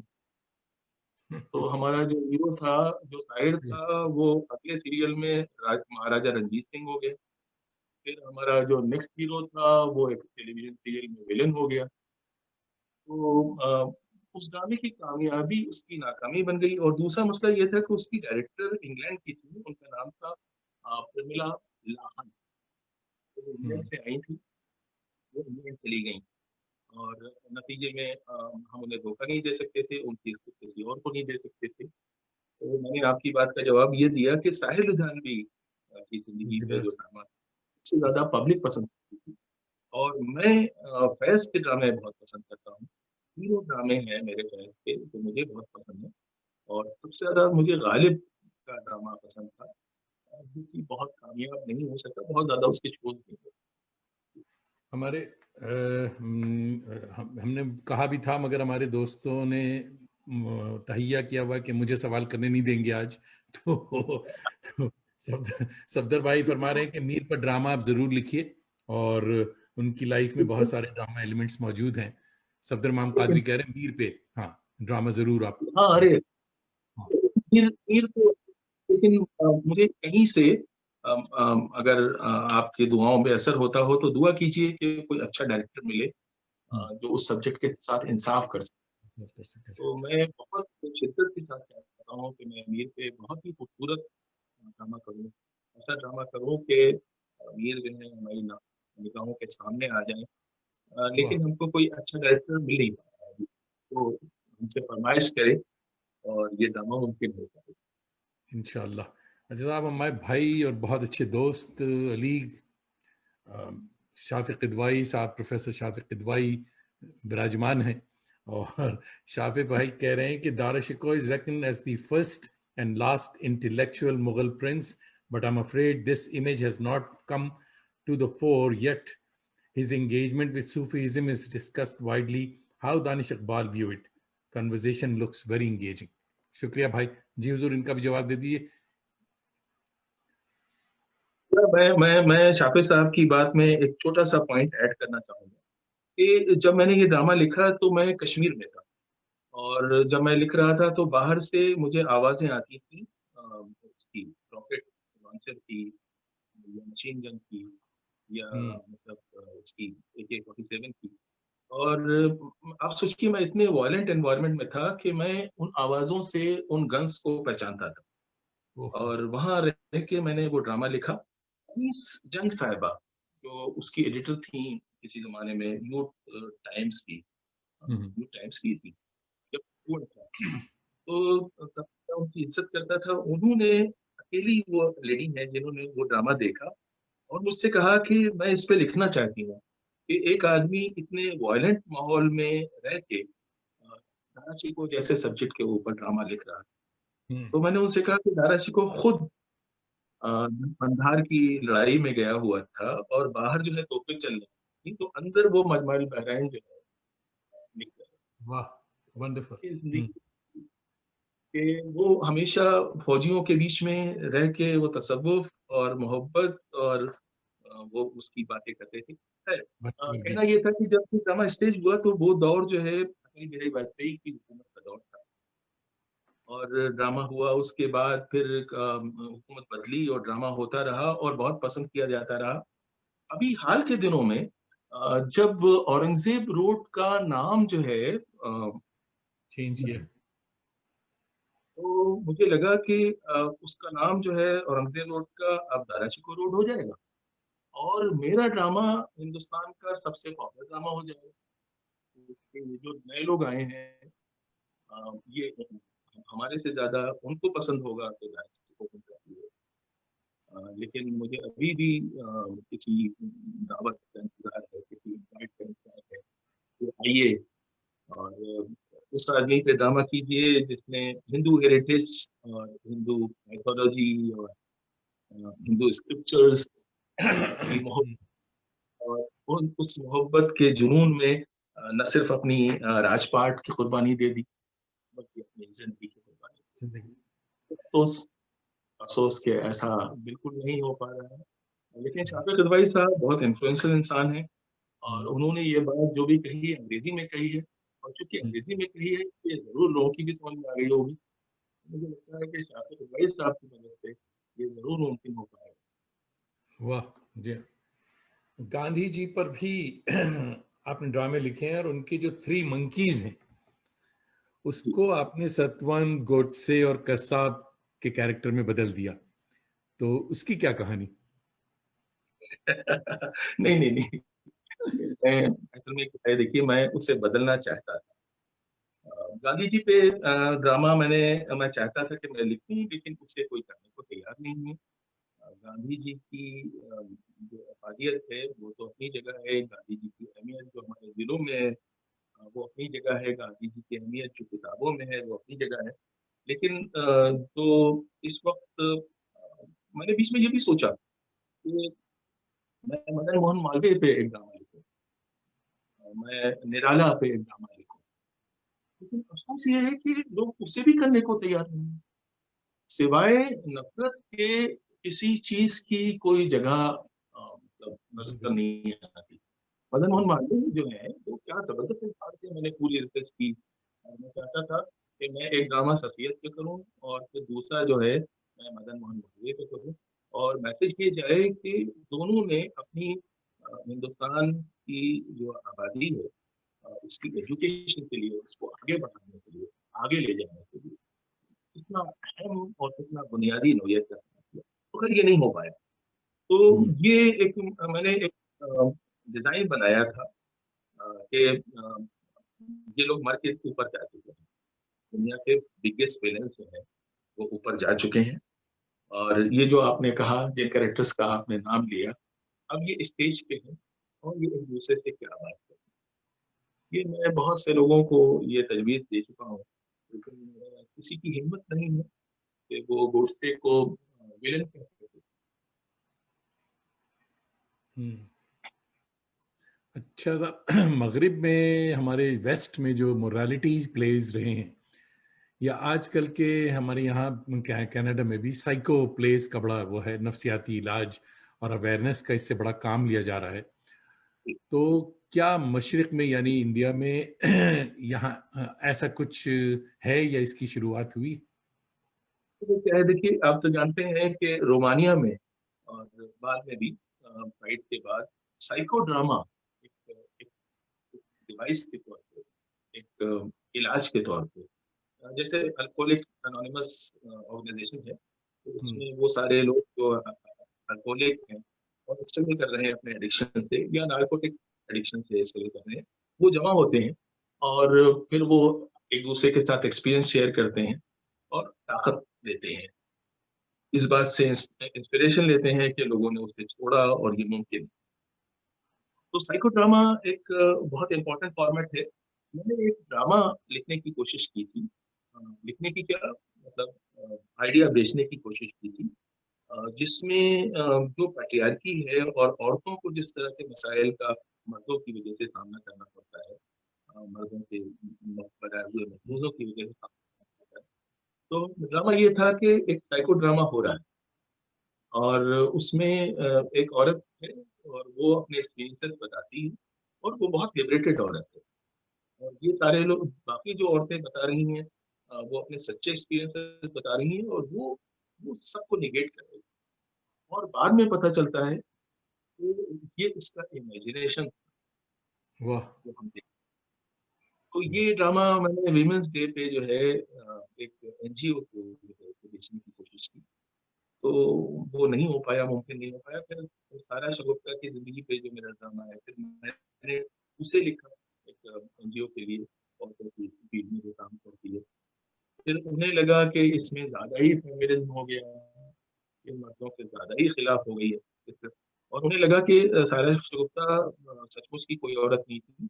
ये दानिश इकबाल साहब का एक इमेजिनेशन है जो हुँ, और उनकी ज़िंदगी इतनी बुरी नहीं हो सकती है। क्योंकि हमारी ड्रामे में जितनी बुरी ज़िंदगी उनकी सामने आई है, उससे बहुत ज़्यादा बुरी ज़िंदगी गुज़ारी और उससे ज़्यादा बुरी ज़िंदगी करोड़ों, करोड़ों औरतें आज भी गुज़ार रही हैं। हुँ, लेकिन लोग मानने को तैयार नहीं हैं। बड़े शहरों में एक असम्पशन है कि हम आज़ाद हो चुके हैं, हम इवॉल्व हो चुके हैं। एक्चुअली जो औरतों का स्ट्रगल है, मैं समझता हूँ इस पे बहुत ज़्यादा काम की ज़रूरत है। उस पे बहुत ज़्यादा बात करने की ज़रूरत है। तो ये जो साइको ड्रामा है, ये यकीनन होना चाहिए, लेकिन स्टेज पे हम इसे कभी नहीं कर पाए। मैं जामिया में एक कोर्स पढ़ाता हूँ और उसका कोऑर्डिनेटर हूँ। उसका नाम है डेवलपमेंट कम्युनिकेशन। तो उसमें मैं कई बार स्टूडेंट्स को इस टेक्निक से इंट्रोड्यूस कराता हूँ, हुँ, हुँ, लेकिन चूँकि हमारे सिलेबस में वो नहीं है, तो हम उसे काम नहीं कर पाते। लेकिन जब वो लोग फील्ड पे जाते हैं, जब वो जाते हैं कम्युनिटी में और तो वहाँ पे इसकी कुछ टेक्निक्स का इस्तेमाल वो करके कहते हैं लोगों से कि क्या आप उसे इनैक्ट करके बता सकती हैं? या बच्चे से कहते हैं कि तुम्हें जब स्कूल बाप नहीं जाने देता, तो वो कैसे मना करता है, ज़रा करके बताओगे? तो हम इनडायरेक्टली बहुत इनडायरेक्टली साइकोड्रामे का इस्तेमाल इस तरह से कर पा रहे हैं, लेकिन अभी सचमुच जैसा साइकोड्रामा होता था, वैसा नहीं हो पा रहा, क्योंकि लोग जानते नहीं। मुझे बहुत अच्छा लग रहा है कि आज हम इतनी गहराई के साथ इन मसाइल पे बात कर रहे हैं।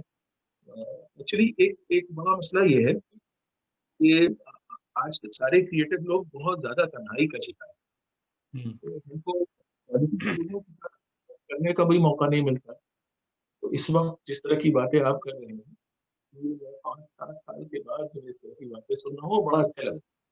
हुँ, हुँ। जब नुक्कड़ नाटक हमारे यहाँ पॉपुलर तो हो चुका है और जी। As a tool of protest इसको इस्तेमाल भी कर रहे हैं, खेला जाता है। मगर इसमें कामयाबी कितनी है? यानी इससे कोई अवेयरनेस आती है या इसका कोई रिज़ल्ट है? एक बहुत अच्छी चीज़ है, बहुत अच्छी चीज़ है, लेकिन ये है कि इसको इस फ़ॉर्मेट को दानिश इक़बाल की ज़रूरत नहीं है, इस फ़ॉर्मेट को शेक्सपियर की ज़रूरत नहीं है, इसको जो है बर्नार्ड शॉ की ज़रूरत नहीं है। ये हम लोग इम्प्रोवाइज़ेशन से और वर्कशॉप से ही निकालते हैं। यानी हुँ, कि मान लीजिए एक सब्जेक्ट पे नुक्कड़ नाटक करते हैं, तो हम किसी कम्युनिटी में जाते हैं और पहले उनके साथ वर्कशॉप करते हैं। फिर उन्हीं की चीज़ें जब वो खुद क्रिएट करते हैं, तब उसके अंदर एक एनर्जी होती है। और अगर एक राइटर क्रिएट करता है तो वो उनके मुँह पे झूठ लगता है। हुँ, तो नुक्कड़ नाटक के लिए मुझसे बहुत से लोगों ने कहा कि आप क्यों नहीं लिखते हैं? मैंने कहा नहीं, नुक्कड़ नाटक लिखने की चीज़ नहीं है, नुक्कड़ नाटक जो है करने की चीज़ है। तो वाह! वो उन स्टूडेंट्स को लेके आइए, उन एक्टर्स को लेके आइए और हर एक्टर अपनी बात कहेगा। वाह! तो उस हिसाब से वेरी नुक्कड़ नाटक प्योरली इम्प्रोवाइज़ेशन से निकल के आना। तो बहुत से वाह! लोगों ने कहा, बल्कि बहुत मज़े की बात ये है कि पिछले इलेक्शन में एक साहब ने मुझे बहुत काफ़ी तरह से आशा की कि आप जो है अपने लोग भेज दीजिए, एक्ट्रेस भेज दीजिए। बाद में पता चला कि वो एक पॉलिटिकल पार्टी से थे और वो अपने इलेक्शन के लिए गाने का इस्तेमाल कर सकते थे। अब ठीक है, हम कमर्शियल राइटर हैं, लेकिन अब हम इतने भी कमर्शियल राइटर नहीं हैं। हुँ, कि हम इस हर लेवल पे हुँ, हम कमर्शियल राइटर भी हैं, लेकिन हम उसके लिए हैं जो मतलब सोशल जस्टिस, एस्थेटिक्स और जो इंटेलेक्चुअल ऑनेस्टी के साथ काम कर रहे हैं। तो इसमें बहुत दिलचस्प बात ये है कि इस मुल्क के एक बहुत ही अहम इंसान हैं, इतने अहम इंसान हैं कि उनसे ज़्यादा अहम इंसान ढूँढना मुश्किल है। तो उनकी ज़िंदगी पे भी मुझे ऑफ़र आई और वो ऑफ़र और हुँ। उसे रिजेक्ट करते हुए, उसको इनकार करते हुए मुझे बहुत आपको ज़ाफ़रानी रंग पसंद नहीं? नहीं, मुझे हर रंग पसंद है। अच्छा। मुझे हर हुँ, रंग पसंद है। बस इसमें ज़बानी की बात नहीं, इसमें एक बहुत दिलचस्प बात ये है कि एक बार किसी ने हमारा एक दास्तान गोई परफ़ॉर्मेंस सुनी और बॉम्बे में सुनी, और जिन्होंने सुनी वो एक बहुत बड़े बिल्डर के कोई चमचे थे। हुँ, तो वहाँ पे कोई बड़े बहुत बड़े बिल्डर हैं, तो फिर उन्हें उनकी एनिवर्सरी आ रही थी या उनकी ऑर्गनाइज़ेशन के 25 साल हो रहे थे। तो बिल्डर का मैं नाम नहीं लेना चाहता, क्योंकि वो बहुत मशहूर आदमी है। तो फिर मुझे ऑफ़र आई, तो मैं उस बिल्डर की ज़िंदगी पे एक दास्तान लिख दूँ, और देर तक था, जिन्होंने फ़ोन किया था वो काफ़ी हर्ट हो गए। तो उन्होंने कहा, "आप राइटर हैं, तो आपको तो मतलब आप कहते हैं आप कमीशन राइटर हैं?" तो मैंने उनसे कहा कि मैं कमीशन राइटर हूँ, लेकिन मैं मतलब मैं मेन स्ट्रीम कमर्शियल स्टेज लिखता हूँ। मैं एडवर्टाइज़िंग नहीं कर रहा हूँ, मैं कोई दलाल नहीं हूँ। तो ऐसा है देखिए, इस तरह की चीज़ें भी बीच-बीच में होती आते हैं। रहती हैं और हम भूल जाते हैं। आपकी बात करी तो वो याद आ रही। एनएसडी के अलकाज़ी साहब से आप बड़ा मुतासिर रहे हैं। He was great. क्या आपको आज कोई काज़ी साहब नज़र आ रहे हैं? उर्दू ने और कोई अलकाज़ी पैदा किया? नहीं किया। हुँ। नहीं, उर्दू ने तो उन्हें भी पैदा नहीं किया था। या मतलब हिंदी। उनकी इल्ज़ाम जो है उर्दू पे नहीं जाता। हुँ, उर्दू से तो उनका कोई राब्ता ऐसा था नहीं। वो हाँ, बुनियादी एतबार से वो अंग्रेज़ी के आदमी डायरेक्टर। थे। हुँ, बुनियादी एतबार से अंग्रेज़ी के आदमी थे, और वो बहुत बड़े इंटेलेक्चुअल थे, और हुँ, उन्हें संस्कृत में भी उतना ही इंटरेस्ट था, जितना उन्हें उर्दू में था। और हुँ, देखिए, आप तो जानते हैं कि ड्रामे की कोई ज़बान नहीं होती। जैसे हुँ, बहुत से लोग मुझसे कहते हैं कि मैंने उर्दू ड्रामे में कुछ किया, तो मैं चुप हो जाता हूँ कि मुझे नहीं मालूम कि मैं जो ड्रामा लिखता हूँ वो उर्दू ड्रामा है या हिंदी ड्रामा है। देखिए, ड्रामे की ज़बान तो उसके सब्जेक्ट से आती है। तो इंटरेस्टिंग। अगर मैं मदन मुतालिब पे ड्रामा कर रहा हूँ, तो वो हिंदी ड्रामा होगा, और मैं अगर कबीर पे ड्रामा कर रहा हूँ, तो वो हिंदी ड्रामा होगा, या मतलब वो प्री उर्दू ड्रामा होगा। या मैं अपने अमीर खुसरो पे ड्रामा कर रहा हूँ, तो वो एक प्री उर्दू ड्रामा है मेरे हिसाब से। उर्दू तो उस वक़्त वजूद में भी नहीं आई थी। तो ड्रामे में मैं नहीं समझता। और एक और बात है, बहुत चौंका देने वाली बात आपसे कहने वाला हूँ, कि मुझे नहीं मालूम कि उर्दू और हिंदी 2 अलग-अलग ज़बानें हैं। ये मेरी कभी समझ नहीं आई। मुझे यकीन भी नहीं है इस बात पे, क्योंकि हिंदी कैसे एक अलग ज़बान हो सकती है? क्योंकि लफ़्ज़ हिंदी किस ज़बान का है?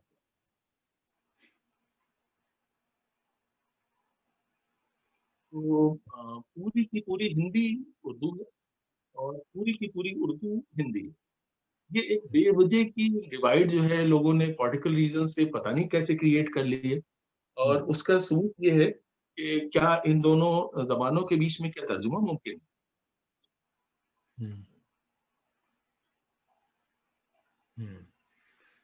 अच्छा साहब, हमारे साथ ज़ुबैर शादाब भाई शामिल हुए हैं। ज़ुबैर भाई आदाब। सफ़ीना ख़ान साहिबा देख रही हैं।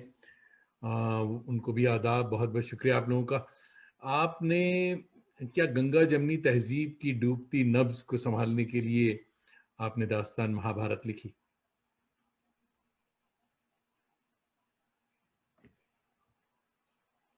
जी। फ्रीज़ हो गए।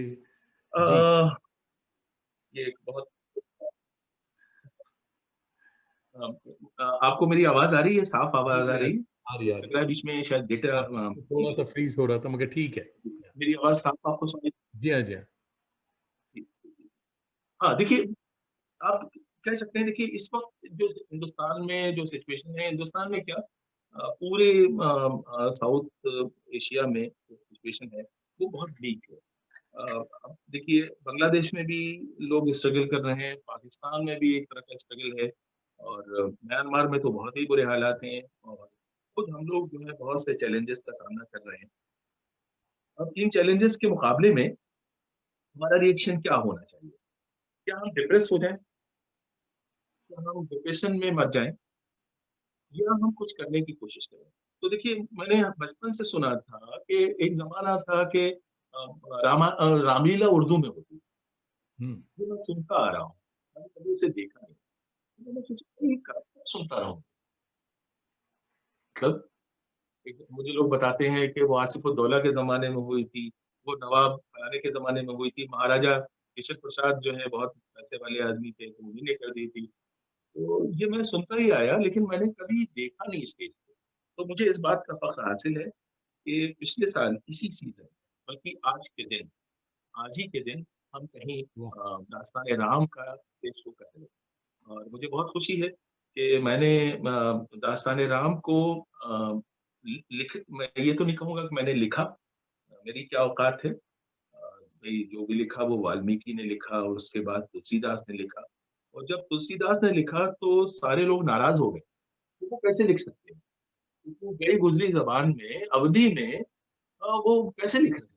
तो उस ज़माने के पंडितों ने उनको बहुत बहुत ज़्यादा सताया, परेशान किया और कहते हैं कि अब्दुल रहीम खान खाना ने उनको सहारा दिया और दोनों एक-दूसरे से मिल के काम गलत करते थे। तो अब हमें तो अब्दुल रहीम खान खाना की भी सोबत नहीं मैसर थी, तो हमारा क्या होता? तो इसलिए मैंने ज़रूरत से ज़्यादा मेहनत की।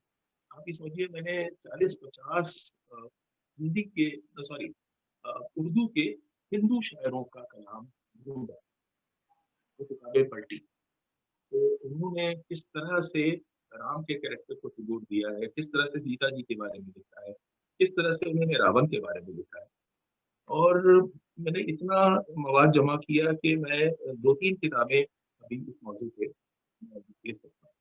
उसके बाद जो सबसे खूबसूरत शायरी थी कि जैसे वो कहते हैं साल गुज़रे होंगे कमोबेश कई हज़ार, राजा अवध के थे दशरथ के दीवान, वाह! बातिन में थे फ़कीर, बज़ाहिर थे ताजदार, लागर था जिस्म कई फ़िक्रों से मिस्र का, बच्चा न था कोई, तख्त का वारिस ताज का, शानों पे अब ना हाल संभलता। बर्बाद एक उम्र इसी गम में हो गई, अपने लगे थे बाल, मुसीबत ये थी, चाहत थी, आरज़ू थी, रुखे फर्जंद के लिए वारिस बने जो अपना। वाह! अब देखिए ये जो रवानी है, ये जो इसका जो लफ्ज़ों का हुस्न है, क्या वाह! दानिश इकबाल साहब की ये औकात है कि वो अपने डायलॉग्स में ये हुस्न, ये एस्थेटिक्स, ये जमालियात जिसे हम कहते हैं और इतनी सच्चाई और इतना तक़द्दुस, इतना इन्वॉल्वमेंट ला सकें। तो ये ड्रामा जो है मैंने सिर्फ़ डिज़ाइन किया। इसमें जो लफ्ज़ियात हैं वो मेरी हैं और मेरी नहीं भी हैं। जितने भी लोगों ने बहुत ही खूबसूरत राम कहानी को नज़्म किया उर्दू में, वो सब मैंने वो सारे हीरे मोती जमा किए और उसके बाद मैंने एक पूरा ड्रामा क्रिएट किया जिसमें हर कैरेक्टर शायरी कर रहा है। यानी कि उसमें जैसे डायलॉग्स अपने रफ़ी आज़मी साहब ने जैसे वो लिखा था हीर रांझा, उसके बाद दोबारा कोई फ़िल्म ऐसी नहीं लिखी गई। तो मैं तो शायर नहीं हूँ और मेरी औकात नहीं है कि मैं एक शेर भी लिख सकूँ, एक सिंगल शेर लिख सकूँ। लेकिन मैंने सारी क्लासेस की मदद से इस पूरे ड्रामे को तरतीब दिया यानी कि इसमें जब सीता जी बात करती हैं, जब लक्ष्मण बात करते हैं, जब रावण बात करते हैं, जब मंथरा बात करती है, जब मंदोदरी बात करती है, जब सुग्रीव कुछ कहते हैं, जब हनुमान कुछ कहते हैं, तो वो सब उर्दू शायरी में वाह! बहुत ही बहुत ही खूबसूरत स्क्रिप्ट और उसे इतना पसंद किया लोगों ने मैं समझता हूँ कि मेरे किसी ड्रामे को इतनी इज़्ज़त के साथ लोगों ने नहीं देखा। मैं बनारस गया, तो वहाँ पे एक फैमिली आई हुई थी। साउथ अफ्रीका में रहते थे, हिंदुस्तानी लोग थे और बहुत साउथ अफ्रीका के बहुत मल्टी मिलियनेयर बिलियनेयर लोग थे। तो वो आए हुए थे, उन्होंने उस ड्रामे को देखा। फिर उनकी फैमिली आई और उन्होंने अपने बच्चों से कहा कि सर के पैर छुओ। तो मैंने इतने ड्रामे उर्दू शायरों पे किए, मुझसे किसी उर्दू वाले ने ये नहीं कहा कि इनके जाके पैर छुओ। तो मैं समझता हूँ कि ये जो मुझे ऑनर बनारस की सरज़मीन पे मिला है बड़ी दास्तान-ए बात। राम करने, वो मुझे कभी नहीं मिला। तो हुँ, मुझे बहुत ज़्यादा मोहब्बत इस तरह के कंटेंट से मिली। हम लोग दास्तान-ए-महाभारत करते हैं, हुँ, तो महाभारत की कहानी सबको मालूम है, टेलीविज़न पे देख ली लेकिन उसके बावजूद जब वो उसे उर्दू में और उर्दू शायरी की ज़बान में उसे सुनते हैं, तो जो उनकी वाह-वाह निकलती है, जो लगातार तालियाँ बजती हैं, आप ये समझिए अ, ये एक बहुत बड़ी बात है कि जब हम लोग स्टेज प्ले करते हैं, तो कभी अच्छा सीन के बाद तालियाँ बजती हैं। लेकिन जब हम ये करते हैं अपना क्या कहते हैं इसे, महाभारत करते हैं या दास्तान-ए राम करते हैं तो लगातार लगातार तालियाँ बजती हैं और हमारे जो आर्टिस्ट हैं, उन्हें रोक के उन लाइनों को दोबारा जब तालियों की आवाज़ आ जाती है, उसके दोबारा बाद पढ़ते उन्हें हैं। वो लाइन दोबारा सुनानी चाहिए। वाह! तो ये एक टेक्नीक है कि आप ऐसा कैसे लिखें कि ताली बजवा सकें। वाह! आप लिखें ना लिखें तो आप कैसे वो सही मौके पे वो शेर कैसे लाएँ कि आप ताली बजवा सकें। तो मैं समझता हूँ दास्तान-ए गांधी जब हम सुनाते हैं लगातार तालियाँ बजती हैं। दास्तान-ए पीर हमने लिखी थी, दास्तान-ए कबीर, दास्तान-ए सर सैयद अ, ये तो ख़ैर अलग है। राधा कृष्ण की कहानी हमने बचपन से सुनी कि उन्हें इश्क था, मोहब्बत थी। लेकिन हमने कभी उसे स्टेज पे नहीं देखा। हाँ, कथक डांस वाले जो एक्टर्स हैं वो करते हैं। तो ये भी एक हमारी परफ़ॉर्मेंस है जो हमने उनके साथ की है ध्रुपद सिंगर्स के साथ मिलके की है और इसे बहुत पसंद किया गया। तो वाह! ये जो एक अलग काम है हमारा और ये एक यूँ समझिए कि एक फ़र्ज़ है मेरा कि वो सारे लोग जो सिर्फ़ नफ़रत का काम करते हैं, जो बताते हैं कि जो दी अदर पीपल ये जो दूसरे लोग हैं वो ऐसे हैं। तो हम अपने कंटेंट से हम ये नहीं कहते कि दूसरे लोग कैसे हैं, हम ये भी नहीं कहते कि हम बहुत सेक्युलर हैं, हम ये भी नहीं कहते कि हम जो है बहुत प्रो मतलब वो हैं। हम सिर्फ़ अपने काम को आपके सामने पेश करते हैं। हम कोई पॉलिटिकल बात नहीं कहते। हम आपको दास्तान-ए महाभारत सुनाते हैं और अपनी ज़बान में सुनाते हैं। और फिर थोड़ी देर के बाद आप ये रियलाइज़ नहीं करते कि ये किसी और की ज़बान है, फिर आपको लगता है ये मैं समझता हूँ कि अगर ये काम हमने पहले किया होता मुसलमानों ने भी अगर महाभारत की कहानी खालिस उर्दू में, बहुत ही खूबसूरत मुसज्जा मुरस्सा उर्दू में सुनी हुई होती, तो उनकी भी एक अंडरस्टैंडिंग होती।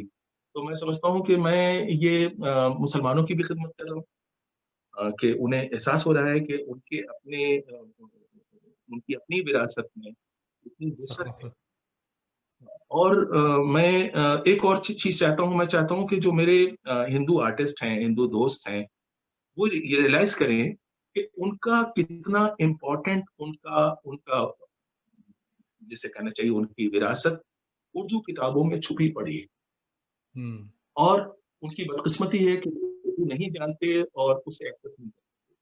तो ये दानिश इकबाल का काम है कि उन किताबों से वो हीरे मोती निकालें और उसे आपके सामने डिस्प्ले करें। तो ये वाह! अभी मैं बहुत खुश होके बता रहा हूँ बिकॉज़ आपने याद दिलाया कि रेड एफएम इंडिया का बहुत बड़ा कमर्शियल नेटवर्क है और मैंने कभी नहीं सोचा था कि वो कुछ ऐसा करेंगे। उन्होंने अभी दास्तान अपने राम जी की, तो दास्तान-ए-राम है ये तो स्टेज प्ले है, लेकिन दास्तान अपने राम जी की ये एक दास्तान गोई और आप इस पे लफ्ज़ियात पे ज़ोर दें, गौर करें कि दा दानिश इकबाल साहब का लिखा हुआ और उनकी हिदायत में पेश कर रही हैं, कौन पेश कर रही हैं? फौजिया और टाइटल क्या है? दास्तान अपने राम अपने जी। राम। अब वाह, यहाँ वाह! पे देखिए दास्तान अपने राम जी की, वाह! दास्तान सिर्फ राम जी की नहीं। अपने तो राम और फिर आप फौजिया के मुँह से उस दास्तान को सुनिए, तो आपको लगेगा कि अरे वाह! इससे खूबसूरत तो हमने राम कहानी नहीं सुनी। हुँ, समझता वाह! हूँ कि हमारी परफ़ॉर्मेंस देखने के बाद जो लोग जाते हैं, वो एक लाइफ़ चेंजिंग एक्सपीरियंस होता है हुँ, और वो आते तो किसी दूसरे रूप में हैं और जब जाते हैं, तो वो कुछ और होते हैं। तो मैं समझता हूँ कि ये काम किसी ज़माने में ग्रीक थिएटर ने किया था, ग्रीक ड्रामे ने किया था कि वो कायाकल्प हो जाता था, बिल्कुल मेटामॉर्फोसिस हो जाती थी। तो हुँ, मैं समझता हूँ कि हम वर्ल्ड व्यू की मेटामॉर्फोसिस कर सकते हैं इस नाटक से। वाह! दास्तान महाभारत करके, दास्तान अपने राम जी की और दास्तान राधा कृष्ण। ये बिल्कुल सूफ़ी दास्तान है। राधा कृष्ण की जो दास्तान है, वो बेसिकली जो सूफिया का वो था, इस्तिआरा मेटाफर के तौर पे यूज़ करते थे। जितने भी हमारी पंजाबी मतलब स्टोरीज़ हैं, उसमें हीर और रांझा, मिर्ज़ा और साहिबान, ये क्या है? जिस्म और रूह की का एक स्ट्रगल है, एक कशिश है। तो हम उसी उसी इडियम में, उसी मुहावरे में, उसी लहजे में जब हम आपको दास्तान राधा कृष्ण की सुनाते हैं, तो मैंने देखा है कि बहुत सी औरतें जो हैं अपने आँसू पोंछती वाह। हम्म। अच्छा साहब, संगीता खन्ना अहमद हमारी न्यूयॉर्क की दोस्त आपके लिए कमेंट कर रहे हैं कि listening to him is being in a master class of dramatic arts. I salute you Iqbal Sahab. I thank you Jigar for enlightening us for all this. It's a dream within a dream. भाई वाह वाह वाह, मैं बहुत अच्छे। बहुत देर से हाथ नहीं जोड़े थे, तो ये सिर्फ़ आपके लिए वाह वाह आतिश वाह, मेहरबान। Thank you thank you. हजरत मोहन राकेश सम्मान और जामिया का एफिशिएंसी अवार्ड से लेकर गालिब अवार्ड, ये सारे अवार्ड आपके जंबील में मौजूद हैं। तो क्या लगता है, आपके काम को संजीदगी से लिया जा रहा है? ये देखिए जो सबसे अवार्ड है वो मिसिंग है। वो ये है कि आपको मालूम है कि गुरुदेव के बाद आज तक किसी को नोबेल नहीं मिल पाया है। हम्म। मैं चाहूँगा कि आप कनाडा में अच्छा। संगीता जी कहाँ हैं? अमेरिका में। जी जी। अमेरिका में बोल रही थी कहाँ से? हाँ, कहाँ से? संगीता खन्ना क्योंकि अमेरिका से कह रही हैं, ये जिम्मे उनके लगाते हैं संगीता के। हम्म। कि भई आप लोग इंटरनेशनल पर्सनैलिटीज़ हैं। तो हम्म। मैं चाहूँगा कि ज़रा स्टॉकहोम एक आध फ़ोन करें और जो अभी अवार्ड नहीं आ पाया है, वो किसी बहुत। तरह से अगर आप पूरा करा सकें, मयस्सर करा सकें, तो हम आपके बहुत शुक्रगुज़ार होंगे। हम्म। अच्छा साहब, आपकी बेपनाह मसरफियतों को देखकर लगता तो नहीं कि उर्दू दम तोड़ रही है? आपका क्या ख्याल है? क्योंकि मैंने फिर आपसे कहा कि ये जो उर्दू दम तोड़ रही है या हिंदी दम तोड़ रही है, मैं इसमें बिलीव नहीं करता। मेरे हम्म। हिसाब से ये कोई फ़र्क नहीं है दोनों ज़बानों का। हाँ, अगर आप स्क्रिप्ट की बात कर रहे हैं, तो वाक़ई स्क्रिप्ट दम तोड़ रही है हम्म। और ज़बान जो है वो स्क्रिप्ट अ, पे डिपेंडेंट नहीं होती। वाह। ये एक बहुत ही इंटेलेक्चुअल डिबेट हो जाएगी। तो इसका जवाब मैं फिर किसी दिन किसी बिल्कुल इसी इसी सब्जेक्ट पे अगर बहुत देर तक बात हो, तो मैं देना चाहूँगा। वरना देखिए मैं नहीं समझता नहीं, ये मैं भी नहीं जो हमारे समझता कि हिंदी साहब के दोस्त जबान दम तोड़ रही, बिल्कुल नहीं। कि उर्दू मर रही है और ये सब वो बातें। हिंदी में भी 50 साल से हम भी सुन रहे हैं, ये सारी बातें खा खा की लफाजी है। तो इतनी मसरूफियत के बाद एनी रिग्रेट्स? मुझे मुझे नहीं लगता कि उर्दू आती है या मुझे बहुत ज़्यादा उर्दू आती है। मैंने उर्दू कभी नहीं पढ़ी। लेकिन हम्म। मैं जो ज़बान इस्तेमाल करता हूँ, मेरी मादरी ज़बान है और उससे मेरे बहुत से स्टूडेंट समझते हैं मैं हिंदी बोल रहा हूँ। मुझे नहीं मालूम कि मैं कब उर्दू बोल रहा हूँ, कब हिंदी बोल रहा हूँ। मैंने पहले भी अर्ज़ किया कि मैं कैरेक्टर्स की ज़बान लिखता हूँ। अब ये है कि शायरी उर्दू में बहुत खूबसूरत लगती है और उसका सबूत ग़ज़ल है। तो जिस तरह से ग़ज़ल लोग सुनते हैं, क्या कोई दूसरा पॉइंट सुनते हैं, जिस तरह से कव्वाली सुनते हैं, तो हम्म। ये कुछ कल्चरल हैबिट्स हैं हमारे मुल्क की, बल्कि पूरे सबकॉन्टिनेंट की, तो उसका मुझे फ़ायदा मिलना चाहिए और मिल रहा है। तो हम्म। मैं रोमांटिक ज़बान इस्तेमाल करता हूँ और बिकॉज़ मैं समझता हूँ कि जब लोग हमारी परफ़ॉर्मेंस के लिए आते हैं, तो वो एक एक ब्यूटी तलाश करते हैं। ज़बान का हुस्न और एक्सप्रेशन का हुस्न और लहज़े का हुस्न। वो अगर शायरी दे सकती है और वो शायरी ऐसा नहीं है देखिए जो हमारी दास्तान-ए महाभारत है, उसमें हमने रामधारी सिंह दिनकर का भी कलाम जो है शामिल किया। तो मैं ज़बानों में फ़र्क नहीं समझता, मुझे हिंदी-उर्दू का फ़र्क समझ में नहीं आता। हाँ, ठीक है, तो कुछ चीज़ें जो हैं वो उर्दू स्क्रिप्ट में अवेलेबल हैं, कुछ हिंदी में अवेलेबल हैं।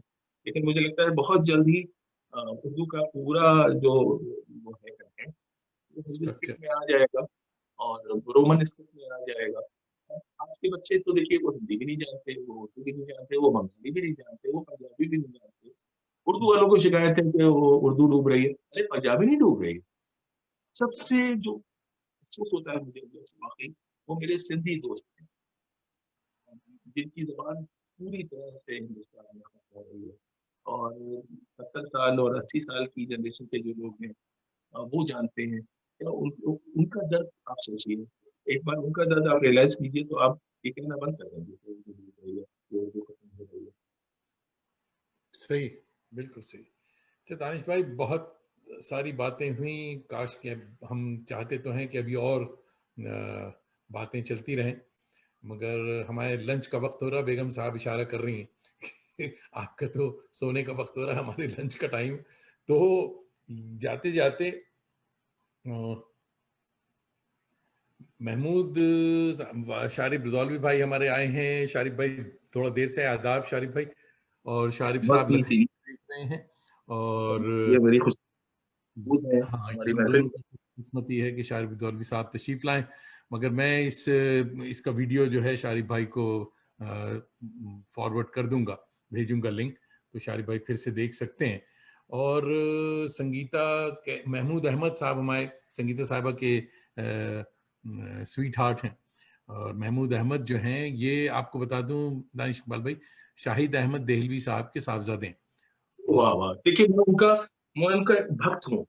अच्छा, लेकिन आई एम सॉरी कि मैंने ये आजकल हिंदुस्तान में ये एक अलग अच्छा, मायने में इस्तेमाल किया जा रहा है। हाँ, बगला भगत के माध्यम से इस्तेमाल किया हम्म, जा रहा है। तो मैं शाहिद अहमद देलवी साहब का बहुत मुअतरिफ़ हूँ, उनका बहुत चाहता हूँ, उनकी चीज़ें पढ़ता रहता हूँ।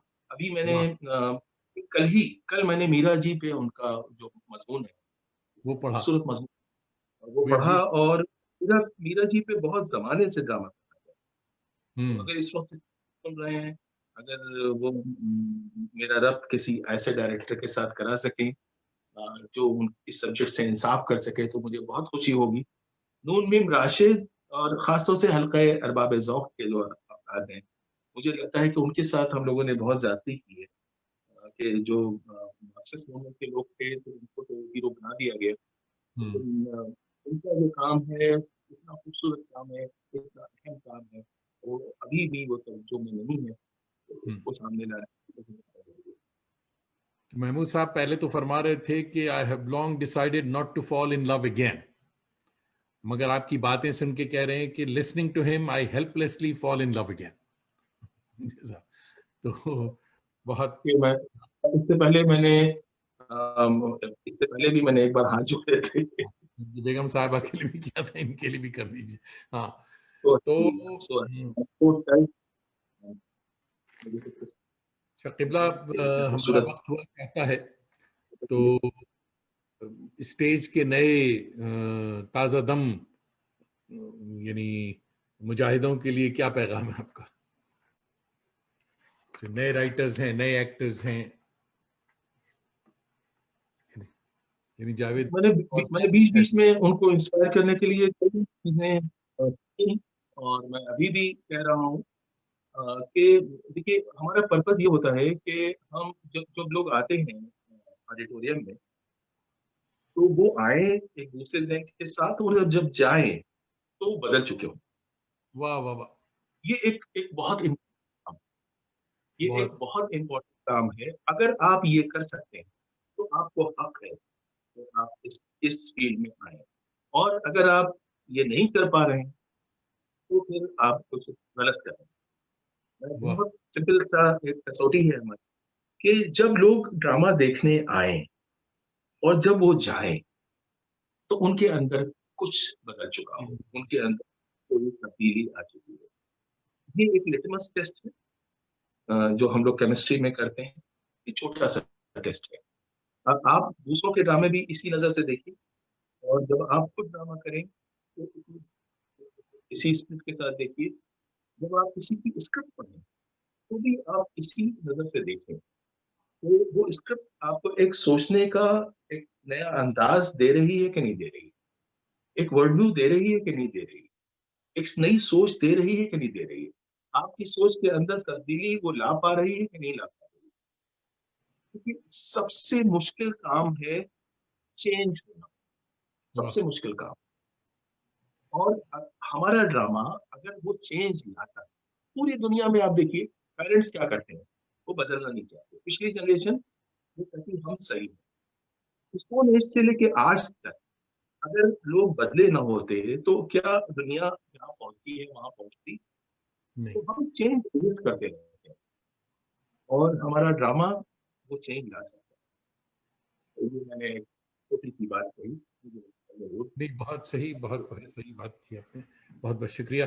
तो चलते-चलते फिर बता दें, आपकी परमिशन से दानिश भाई, एक छोटी-सी अनाउंसमेंट है ये, कि आवारगी विद दानिश का नया segment lecture series for seekers, मशाहिर की कहानी, सफदर इमाम कादरी की ज़बानी की 5वीं किस्त बरोज़ जुमेरात 31 दिसंबर को मौलाना अल्ताफ़ हुसैन हाली पर है। सर सैयद के रफ़ाक़ा की ये सीरीज़ जश्न अलीगढ़ सदी के सिलसिले में जारी है। अगले सनीचर 19 दिसंबर आवारगी विद दानिश की मेहमान होंगी मोहतरमा अज़रा नकवी साहिबा। ये भी अलीग हैं और इनसे मिलना न भूलिएगा। जिगर दानिश इकबाल भाई, समीम क़ल्ब से आपका शुक्रिया। दोस्तों और नाज़रीन, आप सबका भी शुक्रिया। फिर मिलेंगे अगर खुदा लाया।